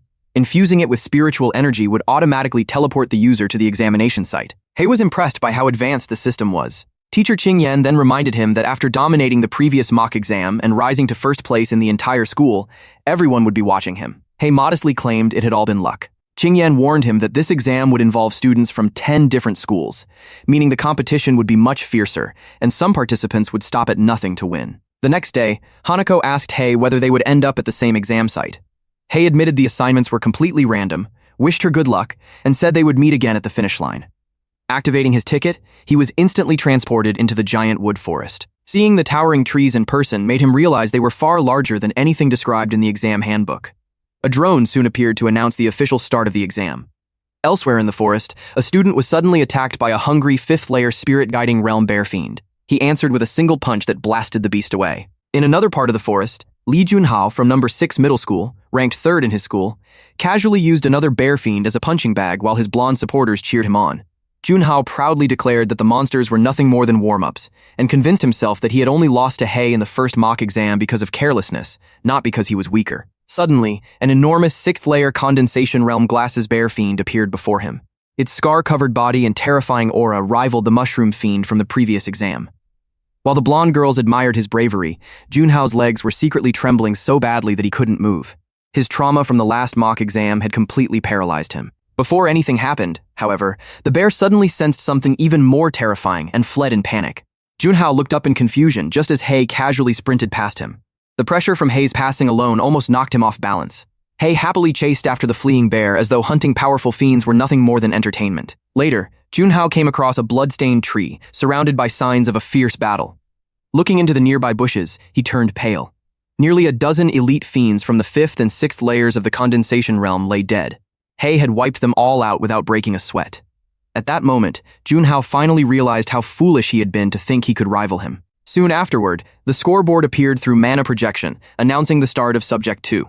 Out of 10072 examinees, the current rankings placed Jung Jishi from number 1 middle school and Hin from number 6 middle school tied for first with 200 points each. Yuping from number 8 middle school ranked third with 198 points. Hua Qiangqian from number 6 middle school held fourth with 186 points. And Moden from number 7 middle school occupied 5th with 180 points. Seeing several students fail against what he considered free points, Yuping mocked them as embarrassments who didn't deserve to be among the top 10 representatives of their schools. Hoping for agreement, he spoke to a beautiful girl nearby, but she ignored him completely and leaped onto a tree. Using a ground-shaking technique, Yuping chased after her, explaining that he had watched her performance during Subject 1 and wanted to recruit her into his family sect as his disciple once he became qualified. The girl had already grown annoyed because he had stolen several of her kills before following her around non-stop. Just then, Subject 2 officially began. Armor-piercing bear claws were scattered throughout the forest, and every participant had to collect 10 of them to forge an armor-piercing spear, greatly increasing their chances of defeating the boss fiend. Watching from a treetop, Moden of number 7 middle school scoffed that everyone was making things far too complicated when the boss was standing right on the mountain peak. Using wind control wind-stepping technique, the once-in-a-generation genius of the Mo family rode the wind despite not reaching the Golden Core realm. Confident that he needed no armor-piercing spear, he challenged the 10th layer condensation realm, sand-rending black bear fiend head-on. Although surprised, the boss matched his own realm. Moden calmly unleashed wind control stone, shattering astral wind, trapping the monster inside a massive tornado that continued growing until it sliced the very top off the mountain. Yuping was stunned that Moden had actually reached the boss. Certain the points for Subject 2 were already his, Moden confidently advanced. Until he suddenly sensed an overwhelming aura. He instantly turned to flee, but the sand-rending black bear fiend leaped after him completely unharmed. He desperately raised wind control. Wind wall, yet the beast smashed straight through it and blasted him into the air. An explosion hurled him into the trees before he crashed heavily onto the ground, badly injured. The boss continued pursuing him. Watching from afar, Yuping called him an idiot for trying to brute force the challenge without even reading the exam instructions, and now he had dragged the boss down from the mountain as well. Fortunately, the bear didn't seem interested in attacking everyone indiscriminately. The armor-piercing bear claws were attached to the boss itself, but since it had to be defeated first, the mechanics were far more troublesome than expected. Seeing the boss's claws reminded Yuping that ordinary elite bear fiends also had a small chance of carrying armor-piercing bear claws. They were extremely rare, but searching for them still seemed more practical. He soon found another elite bear. The beast swung at him, carving a crescent-shaped gouge into a tree, but before it could continue, Yuping blasted it through the chest with a water technique, killing it instantly. After checking the corpse, he finally found a single armor-piercing bear claw. Even after defeating around a dozen elite fiends, he had only obtained one, proving just how rare they were. At that moment, he spotted the beautiful girl he had been following earlier leaping between the trees with 3 claws already hanging from her waist. Motivated not to fall behind, he unleashed a barrage of water guns and continued hunting. Elsewhere, Hei stood atop a cliff when Hanako arrived to report that she had already collected 6 armor-piercing bear claws and offered to share them if he needed more. Hei thanked her but declined. Instead, he simply activated advanced payment for the armor-piercing spear. A powerful spear instantly materialized in his hand, leaving Hanako speechless. Meanwhile, Yuping defeated another elite bear with 3 simultaneous water jets striking its head, chest, and abdomen. After claiming his 9th claw, he happily checked the live rankings. Wang Ping held first place, followed by Zhang Jixi and Haiyan Hui, while Hei ranked surprisingly low. Convinced Hei had wasted too much time challenging the bonus monster and that all the rumors were exaggerated, Yuping confidently believed this exam belonged to him. His confidence vanished the moment the system announced that Hei had already synthesized the armor-piercing spear. Hanako was equally surprised that even something like that could be obtained through advanced payment, leaving her even more impressed with her master. Hei then noticed Moden's wind control technique. After confirming it was open source with no patent restrictions, he immediately advanced paid wind control as well. Since Subject 2 was scored based on the amount of damage dealt to the boss, Hei explained his plan to Hanako. He would reduce the boss's health to the perfect point, then let her land the finishing blow so they could both receive top scores. Hanako immediately agreed. Hei then leaped straight off the cliff. While falling, he locked onto the sand, rending Black Bear Fiend below. The beast sensed him and slammed its paws together, releasing a powerful shockwave. Hei calmly focused his strength into his legs before diving directly through it. His body shone brilliantly as he descended. The instant he landed beside the boss, the impact blasted the enormous beast backward. Without wasting a second, Hei swung the armor-piercing spear, triggering a massive explosion that blinded the bear with smoke and dust. His spear shot through the cloud and pierced straight into its chest. Although the bear barely caught the spear with its paws, Hei immediately unleashed Dark Nether Lightning Art, channeling the lightning through the spear itself and electrocuting the beast. Before it could recover, he activated Wind Control, Wind Treading Stride, driving the lodged spear forward and forcing the giant bear backward at incredible speed. Watching from afar, Yuping gritted his teeth, furious that Hei had stolen the boss.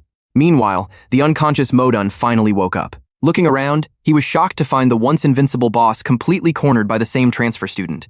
Hei relentlessly continued his assault, spinning the spear so rapidly that it resembled a raging tornado while carving countless wounds across the bear's body. The attacks were so powerful, they even punched a hole through a massive tree behind the monster before the trunk collapsed. Even after enduring the barrage, the bear remained alive because it had shrunk its body to improve mobility. Yuping quickly realized the creature had sacrificed size because it could neither block nor evade Hei's attacks in its original form. Curious whether Hei could still handle it, he quietly prepared to steal the kill if given the chance. Hei had no trouble adapting. Even with its reduced size, he continued landing precise strikes, cutting across the bear's forearms whenever it tried to block. The beast then counterattacked, but Hei intercepted its punch with the shaft of his spear. Despite shrinking, its physical strength remained terrifying. This time, condensed key armor covered both of its arms. Hei immediately understood that the technique had been incomplete earlier, making it impossible to protect the monster's enormous body. Now it possessed both physical and magical defenses layered together, explaining why the exam instructions claimed the armor-piercing spear only greatly increased the chance of victory rather than guaranteeing it. Creating some distance, Hei watched as the bear lunged toward him again. He spun his spear into a turn-back thrust. Alarmed, the bear instantly formed a golden shield over its chest. At that exact moment, Hei advanced paid the skill-pierced throat. His spear punched straight through the bear's throat, spraying blood as the beast was launched through several trees before becoming pinned to the side of a cliff by the spear itself. After carefully controlling the boss's health down to roughly half, Hei judged that the remaining life would be enough for Hanako to finish it and secure full marks. He immediately called her over. At that same instant, Modun secretly launched Wind Control, Wind Blade, hoping to steal the kill. A scream echoed through the forest. When the air cleared, Modun realized he had completely missed. Hanako had already carried the boss into the air before unleashing Wind Control, Demon Slash. The split-strike bear demon was instantly eliminated. Hanako combined Spirit Object Control with Wind Control so seamlessly that nobody recognized what technique she had actually used. Watching from below, Modun grew furious. He couldn't accept that outsiders were using the same advanced wind control techniques as the prestigious Mo family. Accusing Hanako of stealing his kill while he had only taken a short nap, he insisted the boss's remaining health should have belonged to him. Hei immediately mocked him for conveniently leaving out the part where he had been knocked unconscious. Enraged, Modun declared that among all the examinees, Hei and Hanako from No. 6 High School were nothing but commoners with no sect backing. Since they had no powerful connections, he believed killing the two of them wouldn't even concern the examiners. As Hanako listened, the split grin on his face reminded her of Ryugasaki Shoichi. Without hesitation, she activated Execution Line and charged. Hanako's blade struck the barrier. Then, to his horror, she seemed to pass straight through it, as if she had teleported inside. Modun's face went pale. Before he could understand what had happened, Hanako calmly spun her sword and slammed the flat of the blade into his stomach, sending him crashing through several trees before he slammed into the ground. Hei walked over and admitted she had genuinely scared him because he thought she was about to skin the guy alive. Thankfully, she had used the blunt edge instead. Hanako explained she knew the invigilators were watching and that killing another student would only create unnecessary trouble, but she was happy she had finally mastered Execution Line. With that, the second mock exam officially came to an end. The final rankings placed Hei in first, Hanako in second, and Yuping in third. Hanako then admitted she had only gathered 6 armor-piercing bear claws and was still missing 4. Hei casually told her not to worry because he would simply win them back later. Unexpectedly, Yuping offered them the extra claws he had collected. Hei accepted, though he asked whether Yuping really didn't want such valuable weapon materials. Yuping smiled and replied that with Hei and Hanako completely dominating the rankings, keeping the quest items no longer mattered. Besides, his family had more than enough crafting materials already. He then invited the pair outside for a private conversation. Hei immediately backed away, joking that he was straight. Just then, the system announced that all 10 armor-piercing bear claws had been collected. completing the prerequisite for the armor-piercing spear. Outside the exam hall, Yuping explained that he viewed the two of them as once-in-a-generation talents. Whether people entered university or society, the ultimate goal was always to join a powerful sect. Although major sects rarely recruited high school students directly, he claimed he could offer them a once-in-a-century opportunity that would save them 50 years of effort. As the son of the body-forging sect leader, one of the 10 great sects, and the future successor himself, he sincerely invited them to join. He politely declined, explaining they already belonged to a sect. Yuping froze. He casually introduced Hanako as his disciple, while Hanako confirmed that He was her master. Deeply disappointed that his passionate speech had been wasted, Yuping asked for the name of their sect. Hanako turned toward He expectantly, only for He to break into a cold sweat. He had completely forgotten to register one. Hearing that, Hanako's soul practically left her body while Yuping burst into uncontrollable laughter. The next day, He visited the sect comprehensive office to officially register. Watching through a surveillance monitor, Modun, still wearing a neck brace and arm support, immediately became furious the moment he saw him. Inside the office, He was assigned to counter 7, where the clerk asked what business he had. He replied that he wanted to register a sect. After hearing his full name, He Shin, the clerk visibly turned pale and immediately asked whether he had a recommendation letter from a major sect. He admitted he didn't. The clerk then asked if he had reached the Golden Core realm. He answered that he was about to, which the clerk simply treated as a no. Next came the question of whether he possessed a sect leader challenge certificate. He had never even heard of it. The clerk explained that applicants first had to complete the sect leader challenge inside a designated secret realm to obtain the certificate. He argued that he first needed to register the sect before becoming its leader and taking the challenge, but the clerk stubbornly insisted the challenge came first. Frustrated, He finally left. Although the clerk had remained firm on the outside, he secretly breathed a sigh of relief, convinced He might lose his temper at any moment since he was already a 10th layer condensation realm cultivator.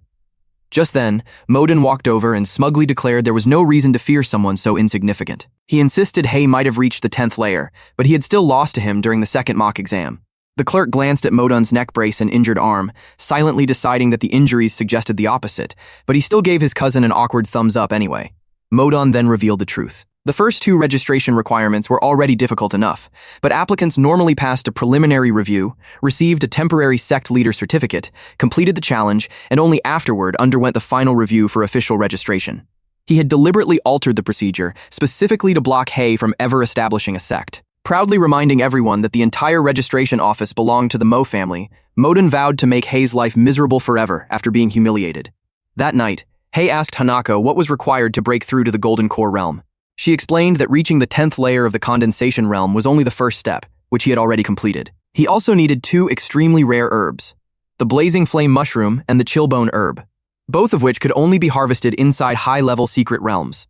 He immediately searched online for a sect leader challenge location that contained both herbs so he could accomplish everything in one trip. Before long, he found the perfect secret realm, but it was located inside another sect's territory, meaning the only way to enter was by joining a registered party. Reading the recruitment notice, Hanako discovered the party required 1 sect leader who had already completed the sect leader challenge. While the group waited impatiently for someone qualified to arrive, they finally found a candidate, and he soon showed up. Xiao Qihong couldn't believe their sect leader, Su Zhang, had recruited a student who was obviously unqualified. Yu Bu Bing, the vice sect leader of the Qingshan Yan sect, stayed silent while the others questioned He, asking whether he had actually read the party requirements. He calmly said he had. They immediately showed him an official sect leader token, explaining that everyone joining the team needed one. Since he was still a high school student, they naturally assumed he didn't have it. He simply replied that he did. The group thought he was joking because no high school student could possibly own an official sect leader token. He casually advanced, paid the token, and produced a brand new one right in front of them, leaving everyone speechless. Soon afterward, Su Zhang opened a hidden entrance by reciting a special incantation, splitting the cliff apart and revealing the secret realm. He realized that ordinary people could never enter because every sect protected these realms as valuable assets. Curious, he asked whether it was really that rare for a high school student to establish a sect. Su Zhang explained that, years ago, anyone who reached the condensation realm could apply. He even used the Ying sect as an example, saying Ryugasaki Sho had founded it shortly after reaching the condensation realm. Nowadays, however, competition had become so fierce that applicants below the Golden Core realm were only accepted if they possessed a recommendation letter from a major sect. Since no normal high school student could possibly reach the Golden Core realm, Su Zhang assumed He must have powerful backing. He simply laughed the assumption off. Qihong then reminded the group that she still needed their help clearing the sect leader challenge. Su Zhang confidently promised to carry her through, while Bing added that with 2 sect leaders protecting her, there was nothing to fear. Hay immediately realized he had been recruited simply to become the third carry. The system listed his pending post-payment missions. The Sect Leader Token, Golden Core Realm Recommendation Letter, and Impermanence Ruin Fiend King Corpse were all still incomplete.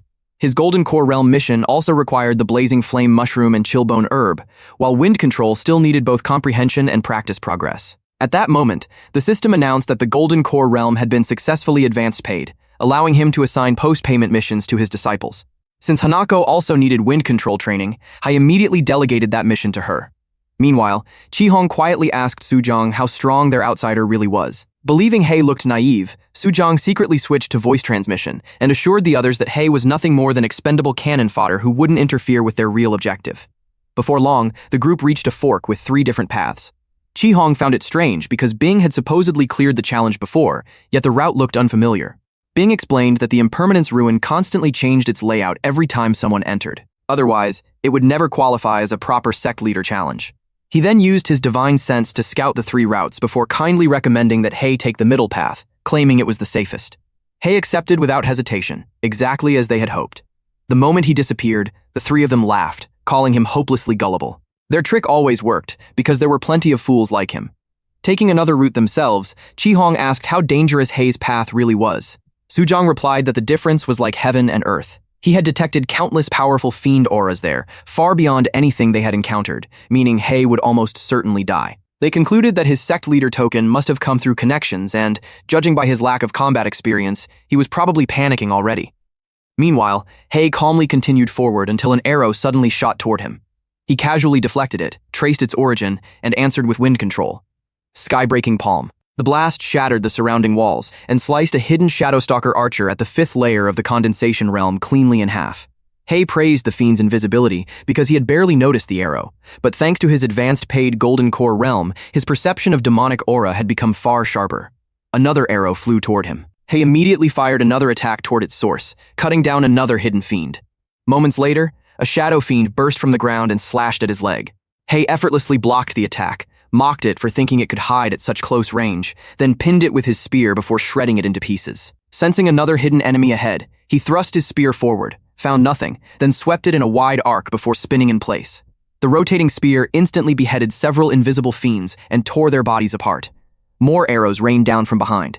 Hay spun his spear to knock everyone aside. Growing annoyed that they kept hiding and sniping from the shadows, he unleashed a massive wind attack that shattered the ground and created a huge tornado. The hidden fiends survived because the gale itself dealt almost no damage, making them mistakenly believe Hay was weak. In reality, the tornado was only meant to expose their positions. The instant they revealed themselves, Hay appeared behind them and crushed one into pieces with a giant stone hand, while casually deflecting another volley of arrows. Far away, a paper-like humanoid creature silently watched the entire battle. It was Sujong's spy. Chi-hong asked whether the fool was still alive. Their original plan had been to use Hay as bait to reveal every fiend and its abilities before they entered themselves. Instead, the spy reported that Hay was handling everything with ease. Hearing that, Sujong immediately changed the plan. Rather than fighting the Fiend King themselves, they would lure it directly into Hay's path. Bing instantly hurled his giant axe at a nearby creature. The strike pierced its body, causing flames to burst from the holes it left behind. The deafening commotion immediately caught Hay's attention. Even so, he continued slaughtering the hidden fiends. Suddenly, he paused and touched his neck, only then realizing it had already been cut. He instantly retreated at incredible speed, leaving droplets of blood suspended in midair where he had been standing. He hadn't even sensed the attack until the blade grazed his neck. Hay immediately understood that this enemy was nothing like the others. Had he reacted a fraction slower, his head would already have been rolling across the ground. He spun his spear in a wide circle, creating a defensive barrier. The earth suddenly exploded beneath him as the mysterious fiend burst upward. Hay saw it, but its speed was overwhelming. Just before it could escape again, a gigantic stone golem arm erupted from the ground and reached out to seize the fiend in midair. Lightning surged across the stone golem arm just as the fiend attacked from behind, unleashing a relentless barrage of slashes against Hay's barrier. The constant screech of metal grated on his ears until he finally shouted for it to stop. Hay answered with dark nether lightning, triggering a violent explosion followed by several more blasts, but the fiend slipped through every one of them unharmed. It was the fastest opponent Hay had faced so far. Realizing brute force couldn't break the barrier, the fiend switched tactics. If the shield couldn't be breached from outside, it would strike from underneath. It vanished into stealth. Then a blade suddenly erupted from the ground inside the barrier and sliced straight through Hay's body, seemingly killing him instantly. Certain it had found the barrier's only weakness beneath Hei's feet, the fiend celebrated, only to watch Hei transform into a stone golem decoy. It immediately realized it had been tricked and tried diving back underground, but Hei nearly severed its head before it escaped. Forced to retreat, the fiend understood Hei had intentionally left the ground exposed to lure it into close quarters, where fighting against a spear was practically suicide. However, Hei had never intended to rely on his weapon alone. He activated the 10,000 refined steel and stone skin techniques. The fiend mocked him, daring him not to run once he started losing. Charging again, it found its arm caught by Hei. It countered with a punch that Hei blocked before surging forward. The fiend continued slashing until its dagger slipped from its hand. Hei immediately threw a punch, but the fiend disappeared once more. Hei laughed, telling it that it was the one about to lose, and even offering to remove the barrier if it wanted to run away. Hidden behind him, the fiend silently cursed him while imagining ripping him apart. Still, it refused to fall for the provocation. Since Hei controlled the battlefield better than it did, remaining hidden was its only option. Seeing it refuse to appear, Hei condensed a massive sphere of energy. The fiend couldn't believe he intended to detonate such an attack in such a confined space because both of them would be caught in the blast. Hei dropped the sphere anyway. The explosion tore through the chamber, leaving the fiend missing its left arm and right leg. Even after pouring every bit of its demonic aura into defense, it had still been mangled beyond recognition. Assuming Hei had suffered the same fate, it prepared to disappear into stealth again after the barrier collapsed. Instead, stealth suddenly failed.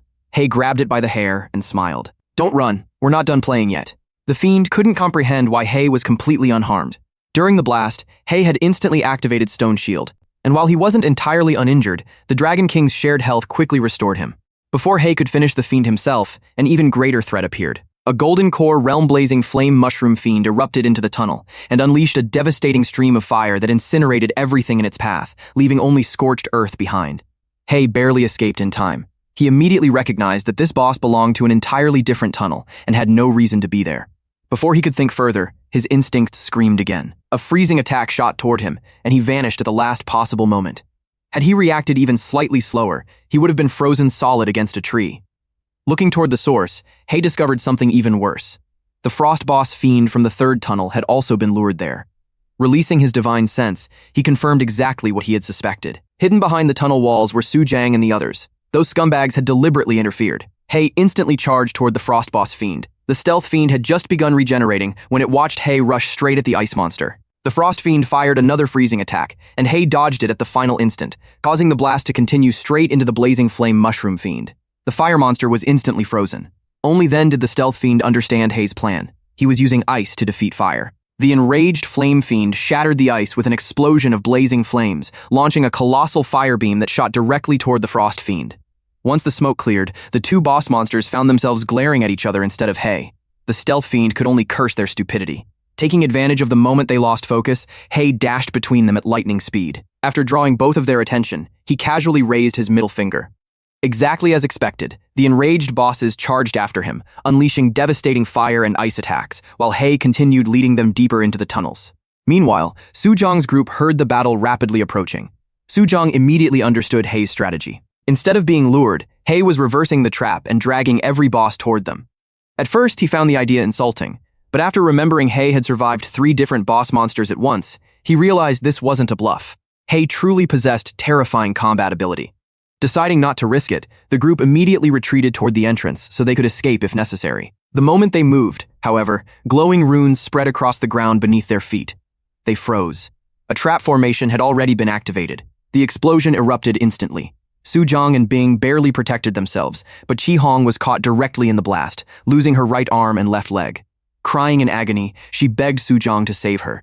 Instead, he simply turned and walked away. Only then did everyone realize they had been completely sealed inside. Su Jiang demanded to know when the formation had been placed. Hei calmly answered from nearby, "While you were pretending to be kind." Stepping into the center of the formation, Hei looked at them with a smile. "Did you really think I'd trust any of you?" Furious, Su Jiang attacked immediately, activating light escape flashbang technique. Hei only laughed. "Who said I was finished playing with you?" Paying the cost to activate stealth, he vanished before Su Jiang's eyes. At that exact moment, the blazing flame mushroom fiend burst into the barrier and launched an enormous fireball directly toward Su Jiang. Frozen in horror, he found himself face to face with the enraged boss. Flames engulfed the entire area. One figure barely escaped, but the helpless Qi Hong screamed as the fire consumed her completely.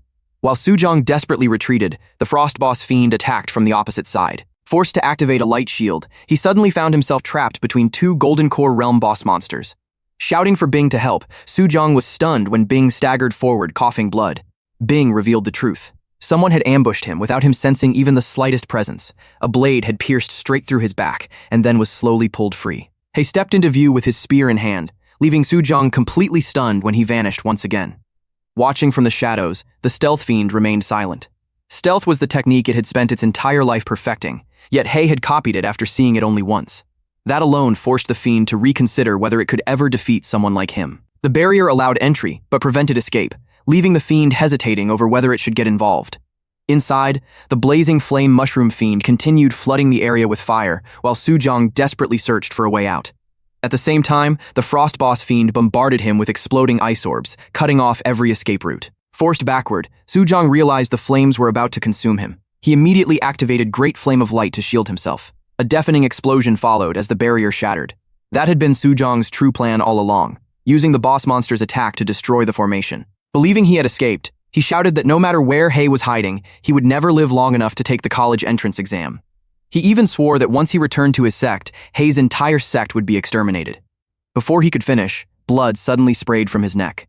The stealth fiend had silently slit his throat. Staring in disbelief, Sujong demanded to know why a fiend would help a human cultivator. The stealth fiend quietly admitted that it didn't know either. Moments later, Sujong bled to death. Sensing the blazing flame mushroom fiend charging toward it, the stealth fiend turned to face it. The fire monster immediately attacked, filling the battlefield with flames, but the stealth fiend flashed through the inferno and sliced it cleanly in half. Almost instantly, the frost boss fiend launched another attack. The stealth fiend slipped around the icy blast and cut the second boss apart as well, reducing its body to countless frozen fragments. Then, to Hei's surprise, the stealth fiend dropped to one knee and asked to join his sect forever. Amused, Hei revealed himself and asked why it had suddenly changed sides.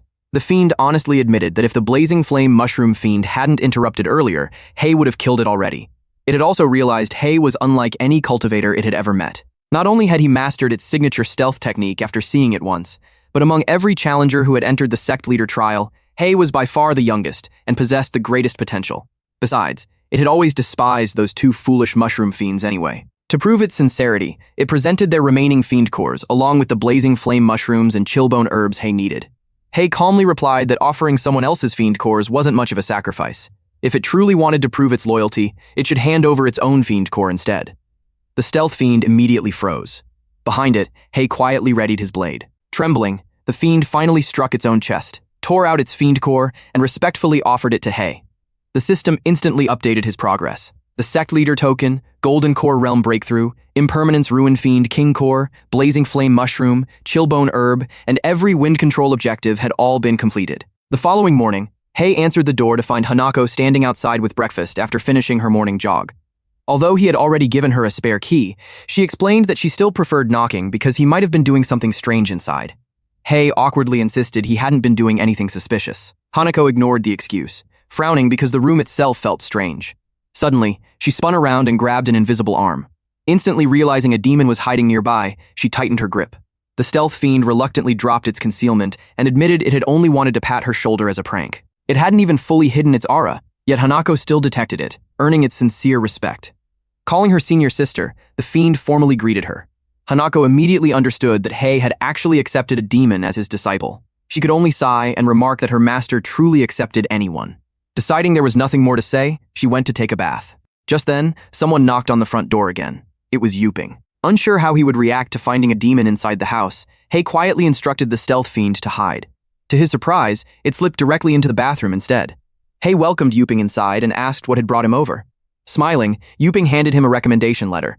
Hei was both shocked and delighted. Curious how Yuping knew he needed one, he listened as Yuping explained that after learning Hei still hadn't officially registered a sect, he had immediately returned home and convinced his family to provide the recommendation letter.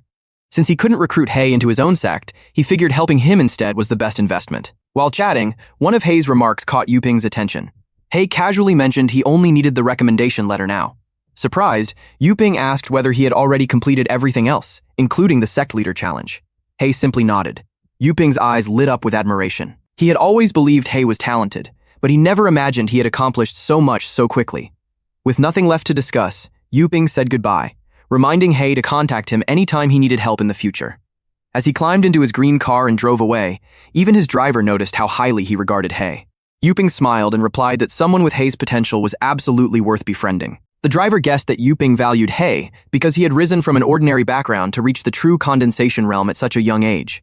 Although he admitted that was impressive without the resources of a wealthy family, he pointed out that the city was full of gifted students from powerful sects who had achieved the same level. Those prodigies were still more favored by Yuping's father.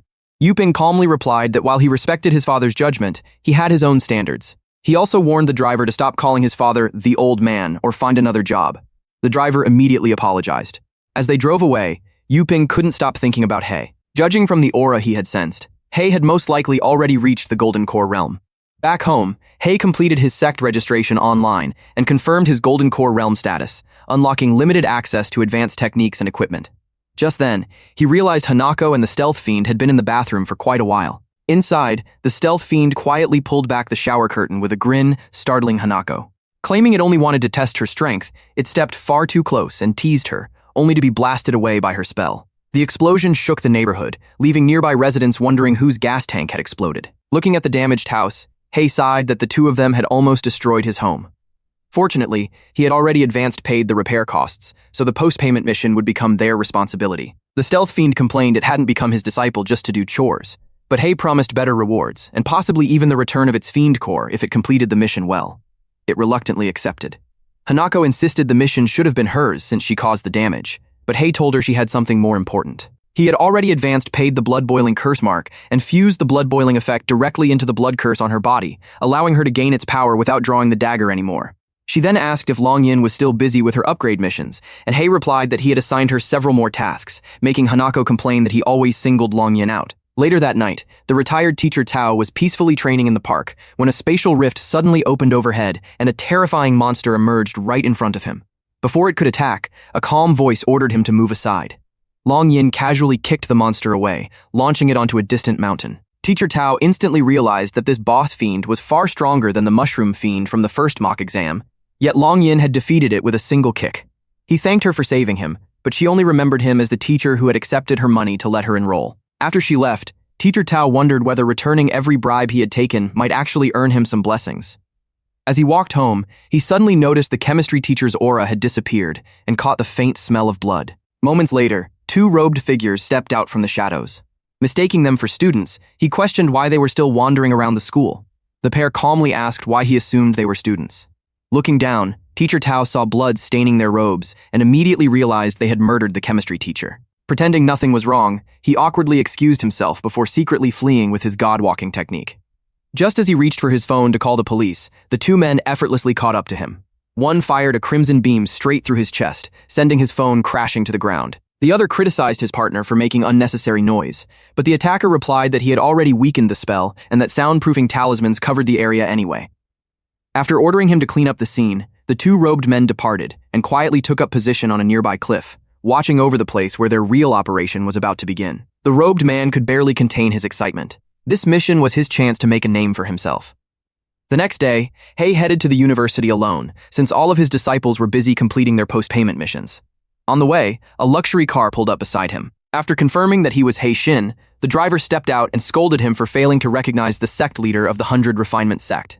Hei honestly admitted he had never even heard of the sect. The sect leader stopped the driver, explaining that Hei had only recently transferred into a cultivation high school, so his ignorance was understandable. Without wasting time, he handed Hei a recommendation letter that guaranteed admission to a key cultivation university without taking the spring recruitment exam. Hei was delighted until he realized the recommendation wasn't for Tsinghua or Peking University.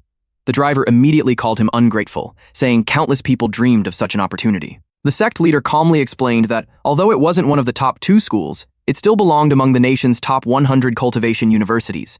He reminded Hei that, unlike ordinary college entrance exams, cultivator recruitment exams could cost participants their lives if they made a single mistake. Hei politely refused, saying he intended to compete for a top 10 ranking through his own ability. Before he even finished speaking, the luxury car had already driven away. Watching it disappear, Hei muttered that the man had even worse manners than he did. Inside the car, the driver complained that young people never listened. He then asked whether the sect leader was worried Hei might affect the young master's results after finishing only second in the mock exam. The sect leader coldly replied that he would never tolerate someone rejecting his offer and ordered the driver to make sure Hei never reached the exam alive. Back home, Hei gathered Long Yin and Hanako in the living room. With only 1 week remaining before the spring recruitment exam, he told them to write down every technique, mental method, or cultivation breakthrough they wanted to learn so he could advance Pei as much as possible. The two disappeared immediately and soon returned carrying an enormous stack of notes. Hei couldn't help smiling at how hardworking they were. Then another hand suddenly appeared from thin air holding an equally thick stack. The stealth fiend revealed itself, proudly declaring that although it was a demon, it was just as eager to learn.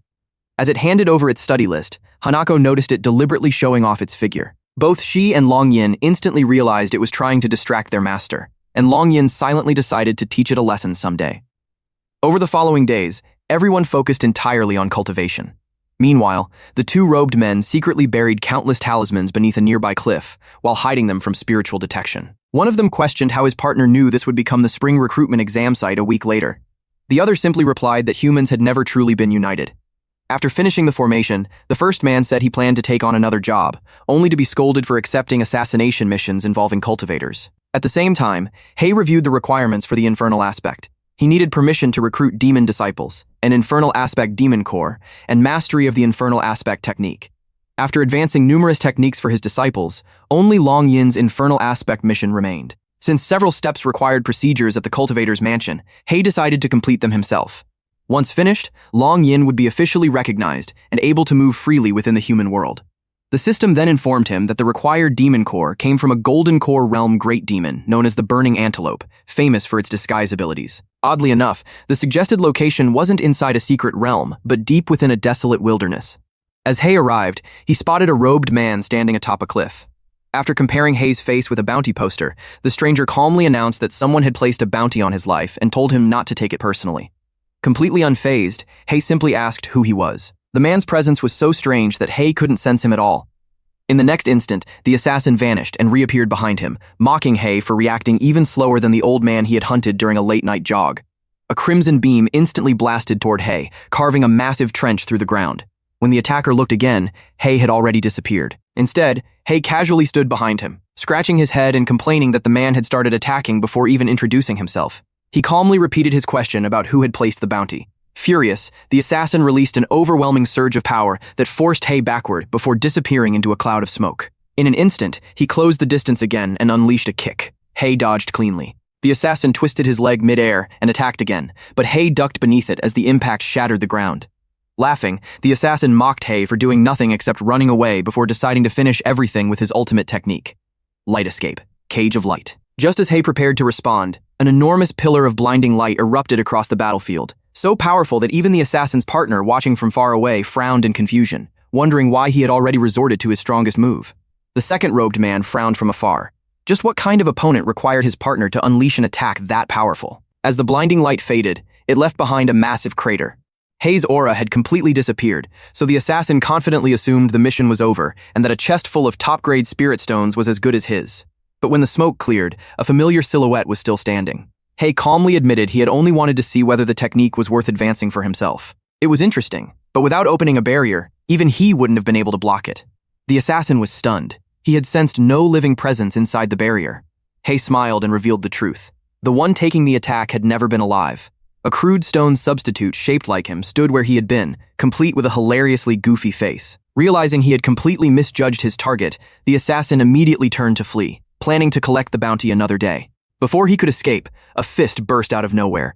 Hei appeared beside him and drove a devastating punch into his stomach, blasting the ground apart. The burning antelope was instantly killed. Hei obtained its beastbone fiend core, along with the camouflage attribute, finally understanding why he had mistaken it for a human. The dual attribute fiend core was an extremely rare treasure, and he even considered giving it away as a reward during his next team-building event. Moments later, the bounty poster drifted toward him. Taking one look at it, Hei immediately complained that the portrait looked absolutely nothing like him. Soon afterward, the spring recruitment exam officially gathered its participants. Everyone wondered why it hadn't started yet, only to learn they were waiting for the chief examiner. This year's competition was clearly far more intense, with talented disciples from every major sect filling the venue. At the front sat the candidates waiting for their matches. One student noticed a woman sitting among them and questioned why an outsider had been allowed inside. Another explained that she was young Master Lai's girlfriend, and disciples from major sects were permitted to bring companions. The conversation quickly turned into gossip. They mocked the woman for dating someone younger after dumping her previous boyfriend, assuming the ex-boyfriend had been too poor and powerless to compete with a major sect disciple. Just then, the woman suddenly felt a terrifying killing intent. Turning around, they found Hei, Long Yin, and Hanako standing right behind them. Hei silently stared at the gossiping man, while Hanako casually reported that someone had called him short. Long Yin added that someone else had called him pathetic, and the stealth fiend helpfully mentioned that they had also said his girlfriend dumped him for a major sect disciple. Hei still said nothing. The three simply walked to the front seats, leaving the poor man drenched in cold sweat. Meanwhile, the woman who had been gossiping recognized Hei. Pulling off her sunglasses, she couldn't believe the trash Hei was sitting in the candidate's area. Refusing to believe he had actually become qualified, she convinced herself he must have entered by clinging to someone from a major sect just like she had. When Li Junhao asked whether she knew him, she quickly denied it and changed the subject. Before long, an elderly examiner appeared and ordered everyone to remain silent while he explained the rules. The spring recruitment would begin with group battles, where only the highest scoring participant from each group advanced to the elimination rounds. Surrender or being judged unable to continue both counted as defeat, and no attacks were allowed after a loss was declared. Hei quietly asked whether the old man was the grandmaster, because he certainly looked the part. Long Yin couldn't have cared less. The old examiner then turned around, bowed respectfully, and asked the real grandmaster for permission to begin. Seated high above them was a dignified young man in blue robes, flanked by a man in a black suit and a shirtless warrior dressed in red. With a simple nod, the grandmaster officially declared the exam open. Looking at the matchboard, Hei saw that both he and Hanako had been placed last in their respective groups. The first battle began with Sun Ming of the Tyrant Body Sect facing Xinantian of the Earth Spirit Sect. Sun Ming mocked his opponent's calm expression before instantly closing the distance with explosive speed. Xinantian barely dodged the opening punch and immediately realized just how terrifying Sun Ming's speed and power were. Retreating with Earth Escape, he shook the battlefield before launching a barrage of massive stones. Sun Ming effortlessly weaved through the attack while boasting that his speed rivaled cultivators an entire major realm above him. Xinantian leaped into the air. As Sun Ming slid in for a low kick, Xinantian calmly revealed that this had been his plan all along. With nowhere left to dodge and no solid ground to push off from, Sun Ming suddenly realized the earth beneath him had completely collapsed. Xinantian had activated Earth Escape, dangerous terrain, creating a massive pit beneath his opponent. Sun Ming plunged straight into it, and the judges immediately declared Xinantian the winner.